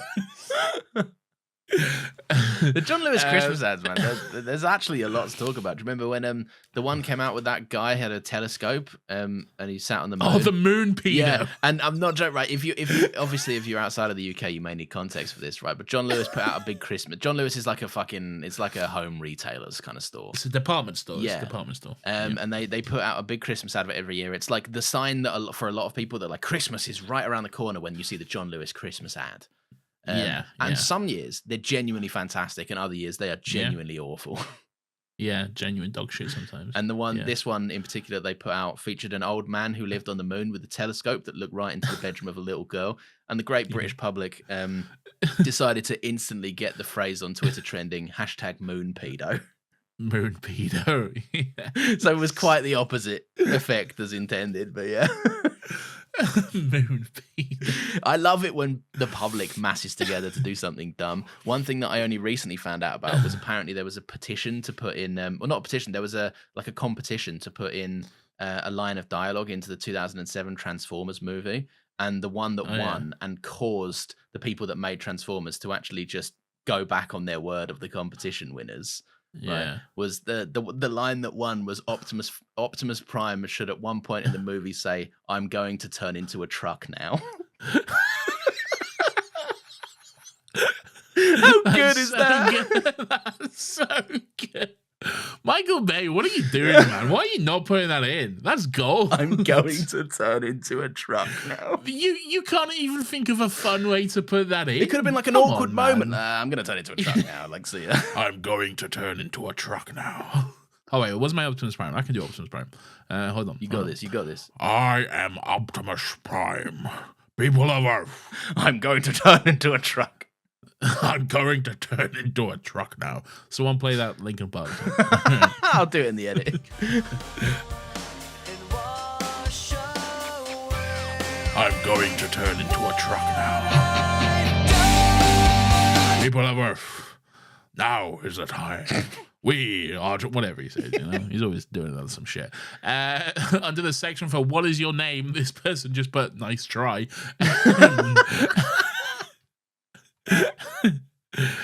For the category, they put album, and the name of it is the Tortured Poets Department. And the comments is just "It is time." I'd agree. I'd love to have done that. That'd be good stuff. We did the Era Store. That's enough, isn't it? We did do the Era Store. Yeah. I know that the what's the fucking album? Tortured Poet something. I literally just said. I know. I always confuse it with the Dead Poets Society movie. The Tortured Poets Department. Okay, it's got one word in common. All right. But we spoke about Taylor Swift at length. I hope that episode got something out of that one. Yeah, probably. Yeah. What is your name? Redacted suggests a television advertisement. Oh my god. The Folgers 2009 Christmas commercial. Have you seen this? This is the one where the brother and sister definitely want to fuck, right? Yeah, it's famously dubbed the incest coffee ad because the brother and sister, they clearly want to fuck so much. There is I cannot stress how much sexual tension there is between this brother and sister. It is fucking wild, man. I do know this exact one. I think Ben from Canada, obviously, who I work with, his sibling has made a deep dive video on this at length. It's very good. Yeah. The best part of waking up is incest in your cup. Good on Folgers. Good for them. Last few here. Piers Moore again from London. Coherence. This is a movie, apparently. 2013, that nobody has seen, but everyone who watches it thinks it's the coolest shit ever. Such a banger. Also, after the movie, worth having a read of the production is in quotation marks, section of the Wikipedia page for this movie. This movie was made in such an interesting way. There's some amazing trivia in there. One for you, I reckon, Lawrence. That might be some kind of shit you're into. I'm already on the Google looking it up, if I'm honest. Daniel Manning. Oh, here's one you like. Daniel Manning TV show Daredevil series 1-3. Go Netflix's own. Tid. Hello, Given Born Again is coming out in March. It's out now, brother. I've been looking for some more podcasts to listen to in the build-up. After binging both this pod and Still Got Legs, I'd love to hear your guys' thoughts on the series. I've heard it mentioned in different episodes and really want a whole episode dedicated to the best Marvel TV show. Looking forward to both this and Still Got Legs in the new year. Oh, sorry. Have a good one, Dan. Now you worship the ground that Daredevil is built on. Okay, Goated. I think it's pretty good. I think it's a pretty good show. You like it. You like it. I think I like it. I mean, I did just say that. Yeah. No, I know, but as in like I think we both come at it from different perspectives. We like it for different things. Like you prefer season 2, whereas that's my least favorite season. Yeah, no one seems to like season 2, but I like season 2. I think people that like the Elektra stuff. At its worst, it's still a good season of TV. Like I don't dislike season 2. I just think it's a bit messy in the back end. I like it. It's a good show. People hate on it more retrospectively because the Defenders fumbled the hand shit. Yeah. Defenders is not good. No, Defenders is not good. Sigourney Weaver's in it though, and she's like, "I'm here to defend" or something. Yeah, good for her. Yeah, and Stick's there, and he's like, "Iron Fist, you're a fucking idiot" or something. He's right. Yeah, fuck Iron Fist. Did you ever watch like the back end of the Iron Fist? Oh, you did like season 2, didn't you, of Iron Fist? Season 2 of Iron Fist was so much better than season 1. Yeah. Season 2 of Iron Fist was genuinely quite good, and it ended with what was her name? Can't remember her name, but Iron Fist's girlfriend getting the Iron Fist as well. Yeah, I know who you mean. She's in Glass Onion as well. Yeah. Also, Sacha Dhawan's in that show as well. Is he? Yeah. He's Iron Fist's evil mate. Oh, he is Iron Fist's evil mate. Yeah. Good on him. Yeah. But yeah, I like Daredevil. I like Daredevil quite a lot. Yeah, I just think it's great. I think I've literally finished. I was rewatching all of the original Netflix show to watch Born Again, and then I didn't get there in time, so I watched Born Again, and then I went back and finished season 3. Vanessa, I am an egg. I am an egg. Vanessa, what if I was an egg? What if I was an egg, Vanessa? You have to understand, Mr. Murdoch. There's a certain principle to being an egg. Karen Page, I am an egg. Ben Urich, I knew him well. I killed him. He once reported on me, saying I was an egg. I am an egg. What's going on? Why does he speak like that? Like, I don't know. He's weird and autistic, and he's got weird shit going on with him. Yeah, he's definitely got something going on. Stephen from Dublin suggests Pacific Rim. I don't know if Nathan has seen this movie, but seeing as we both have such a refined appreciation, brackets due to autism, for dinosaurs and giant creatures / robots, Lawrence is going to be blown away by the impressive CGI, even for nowadays. Whether you got to this or not, you guys are great. Keep up the amazing work. Sorry. I've never seen Pacific Rim movies. I've heard they're good. Is John Boyega in these ones? He's in the second one, I think. Because I remember that was like his next thing after Star Wars, I think, right? Yeah. Where did John Boyega go? Before Star Wars. I don't know, man. I know he spoke out about a lot of stuff, and then Hollywood wrote him off a little bit. But yeah. I don't know what he's been up to, really. Hope it's something cool. I hope so too. Yeah, he should be Bond. He'd be good as Bond. John Boyega would be. Yeah. He's got that suaveness to him, I think. He does. Yeah. Not to mention he's got the action chops. And if he wants to, huge stress. If he wants to, he should also be in the Rey Star Wars movie as well. Yeah, I would love to see that character dynamic like brought back. Like, yeah, 'cause that's interesting. But yeah, I think hasn't he been quite vocal about how he had a kind of a bad time doing the last couple? He had a bit of a bad experience. Yeah. But yeah. But anyway, fucking get over it. Get back in it. That's what I say. No, I think it's quite valid. The experience, I think it's quite valid to feel that way. Yeah, no, that's probably fair. Any more? Yeah, just 2 more. Lee Marie, Five Nights at Freddy's, the movie. No, probably not. I'll be honest. Yeah. Don't really give a shit about Five Nights at Freddy's at all. Couldn't care less. Yeah, I know. I edited a video on it like a day after it came out, so I know everything about it. Just not really for me. And this last one here from Ari.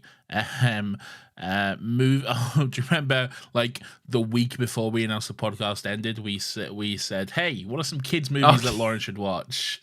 Like, literally the Lawrence's fucking week childhood, before. like, I remember. Yeah. Literally the fucking week before.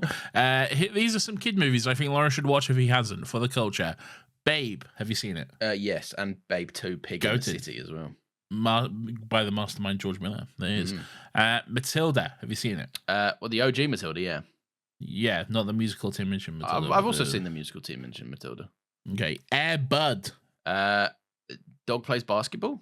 Yeah, there's nothing in the rules that says a dog cannot play basketball. Yeah, I've seen this one. Yeah, long time ago. Stuart Little. Not only has he seen it, but we've done another Happy Pod episode on it. We have. Both of them. Yes, both of them. Yeah, both. And the second one, he wants to have sex with that bird who drives a car. Yeah. Yeah. Yeah. Good for him. Shark Boy and Lava Girl. Yeah, seen that. Banger. Yeah. Ratatouille. Yeah, of course. Happy Feet. Done it. Yeah, there we go. Proof. Alvin and the Chipmunks. No, I've never seen it. Okay, so out of all of these, you've seen just not one of them. Okay. That's not really what we meant, though. We meant more, we were coming at it from the perspective of like stuff like The Lion King, Pocahontas, like the classics that people love and revere. I think what's happened here is just Ari is of a different generation. No. Everyone should have been going from what our generation is. I think Ari is considerably younger than we are. You know? Ratatouille, that childhood classic of mine. Yeah, I wasn't in high school when that came out. That's all the suggestions. I should probably close this form down. But look, thank you to anyone who ever did suggest them. Sorry we didn't do them. Okay. But look, the show is not dead. This is the thing. I cannot stress this enough, right? In terms of its era of weekly releases for the time being, yes, it is gone. Yes. But we have said this and we've said it a few times, but so it's concretely here at the end of the last regular episode and the last time you'll hear from us on this feed for a while. We are going to be popping up every now and again if we've got something to say. Like if we both like really just want to talk about a movie, there's literally nothing to stop us just doing an episode. Or a TV show. Maybe we'll be on in a few weeks to talk about Daredevil Born Again. We might possibly be. I mean, maybe not because Baby, but yeah, Baby will probably be here by then. Yeah, but we're going to be doing Star Wars prequels around January next year. Yes. We're probably going to be doing Scream in October. Yeah, and obviously just following after that as well, we'll be doing Christmas specials every year. We'll be doing a year in review because we're never going to stop doing them because they're just fun. But yeah, that's kind of, I don't know, that's it. Like it's there's stuff to come, but yeah, in terms of like a weekly situation, yeah, this is the end, and bye-bye for now. And here we are. Oh man. So in true Another Happy Pod fashion, we finished the episode and realised we completely forgot to record a whole segment, so now we're having to do it after the fucking fact. We are professionals here at Another Happy Studios, and we always will be. We wanted to do a quick recommendation. You know what it is, you've heard this. This is obviously the last recommendation that we'll do, for now at least. So I wanted to recommend start a podcast. Start a podcast with your friends. Just fucking do it. It was genuinely one of the best decisions I have ever made. Even if you do it for absolutely no one, even if you have 0 listeners, even if you don't fucking release it, okay? Start a podcast, talk with your friends, and you will have some of the most fun, genuine, and stupid, insane times of your life. Like, some of the conversations me and Lawrence have had over the years, whilst just having microphones in front of us, have been completely fucking ridiculous. And as I'm sure I've already said many times this episode, or will say, it's genuinely been the time of my life and I've loved it all. So yeah, start a podcast and just have a great time doing it. Over to you, Lawrence, what's your recommendation, you fucking cunt? I got him. I would say start a podcast that probably aims to talk about some pop culture. I would say try and start a podcast that is kind of known for avoiding the toxic discourse that is oh so prevalent. I might even say, do you know what? Like, I would really, really say, if you're doing that, if you're starting a podcast, a pop culture podcast that aims to steer away from the toxic discourse that is oh so prevalent, I would say you should include a segment in it, maybe where you ask each other a question. That question could be kind of relating to the episode topic. Maybe that could be a fun idea. Then I'd probably talk about the episode, and at that point I would then see what listeners think. You could maybe set up this situation where listeners can write in. That would be really cool. And then also you can ask, or you can present a recommendation. Maybe you could recommend doing a podcast. So on this situation, you have got a podcast, and at the end of that podcast, you can recommend doing a podcast. I think that's a good idea. Nathan, what do you think? Start a podcast with your friends. Just fucking do it. Yeah, 100%. You see, we're both in complete agreement. Hello, I think we can all agree that was a really cool and worthwhile bit, but I also didn't want to waste the last recommendation spot for now on just some dumb fucking bit that only I would understand and find funny. In a similar vein to kind of what we were speaking about earlier, right, I would say just try new stuff. I would really recommend trying new things. So much of this podcast has been me discovering things that I love. And I would say since like 2022, I transitioned out of performative movie enjoyer to actual movie enjoyer, like in a way that makes me like, I'm now way more keen to check out stuff that I like sounds cool, but I wouldn't really waste time on before. Like, it's fine to waste 2 hours for a bad movie. The important thing is trying new stuff and finding out what you like from that. Like, and people know this. Like, that no one needs me to tell them this, but this is the fucking podcast, and we get to say what we want. Yeah, man, just try new stuff. Art heals the world, baby. Nathan's not here to stop me. I'm going to go pretentious now, right? Art heals the world. Art makes people more empathetic human beings. Art teaches people important lessons. Like, go and experience some fucking art, dude. And that's cool. That's really cool. And follow me on Letterboxd. That is pretty much it. But I couldn't let this podcast end without just saying something. Oh, if I may. Please. If I may be so bold. In 2016, while I was at university, I personally just loved listening to The Weekly Planet. It was my favorite podcast. Yeah. It still is to this day, to be honest. Not still got legs. So Doctor Who rewatch podcast. No, it wasn't available at the time, unfortunately. Damn. Like many fans of the show, I really wanted to start my own podcast. So I spoke with some friends, and towards the end of 2016, just after seeing Rogue One, we released the first episode of Your Opinion Sucks. Yeah. And it was pretty shit. You heard a little bit of it at the beginning. Oh, no, you didn't. That was a different thing. Never mind. Yeah. Borderline unlistenable. But we had fun recording it, and that was really what mattered.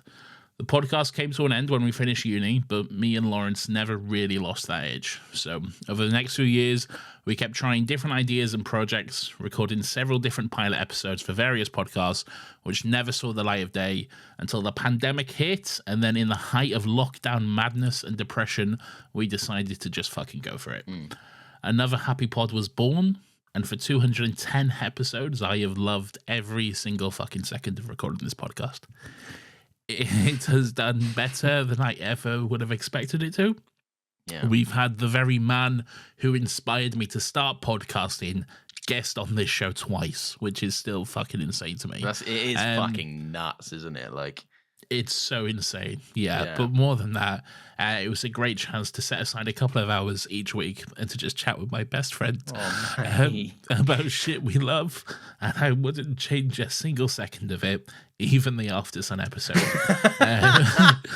Because doing this podcast and watching it grow and just being able to talk shit with my best friend has meant the world to me. Oh, man. It's fucking hell. Still got legs, will go on. And there were other podcasts that came before this, but another Happy Pod will always have a special place in my heart.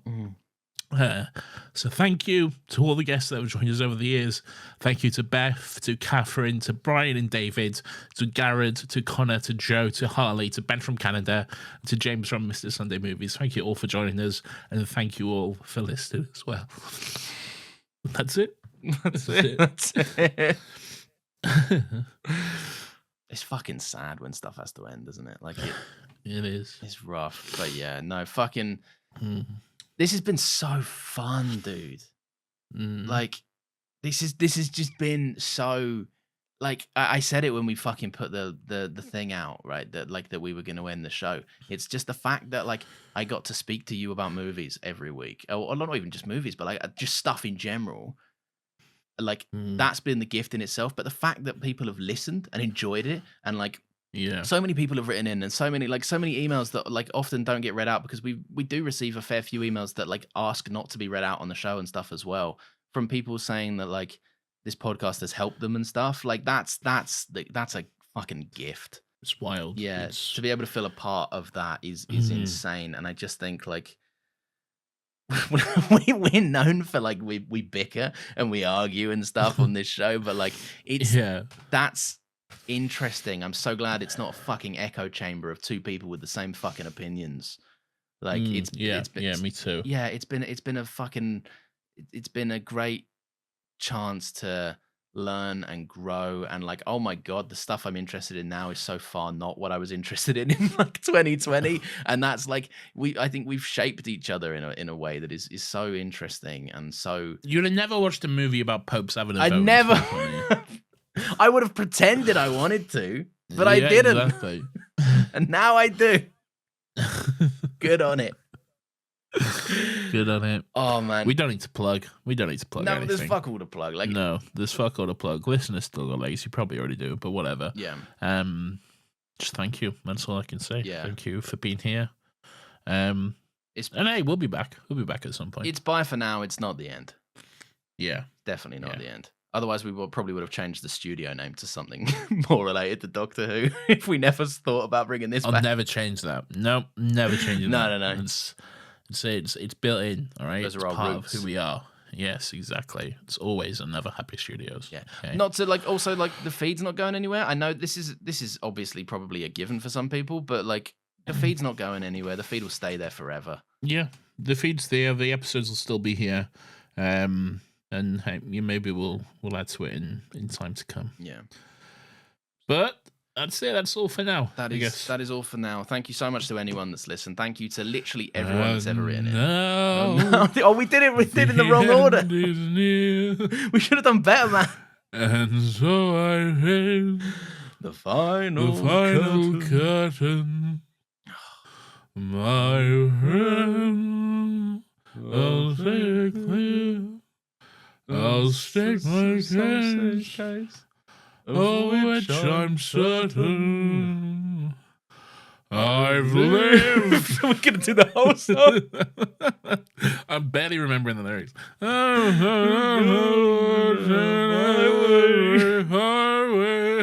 And more, much more than this. I did it my way. For what is a man? bam, bam. What has he got? Bam, bam. You know that epic version that's in trailers? The cinematic version. Yeah. To the feels Dun, dun, dun. that he is not. And not the word. Oh, no, yeah. The record shows I took the blows. Then you have like a big pause while there's a big epic moment in the trailer or something. And did it my way. What a note to end. What a note. It's just us butchering My Way. Frank Sinatra would be proud. Is that even his song? What was ever his? What didn't he steal and appropriate and everything else? Crime, probably. Anyway, good on him. Anyway, that's all, folks. See you later. See ya.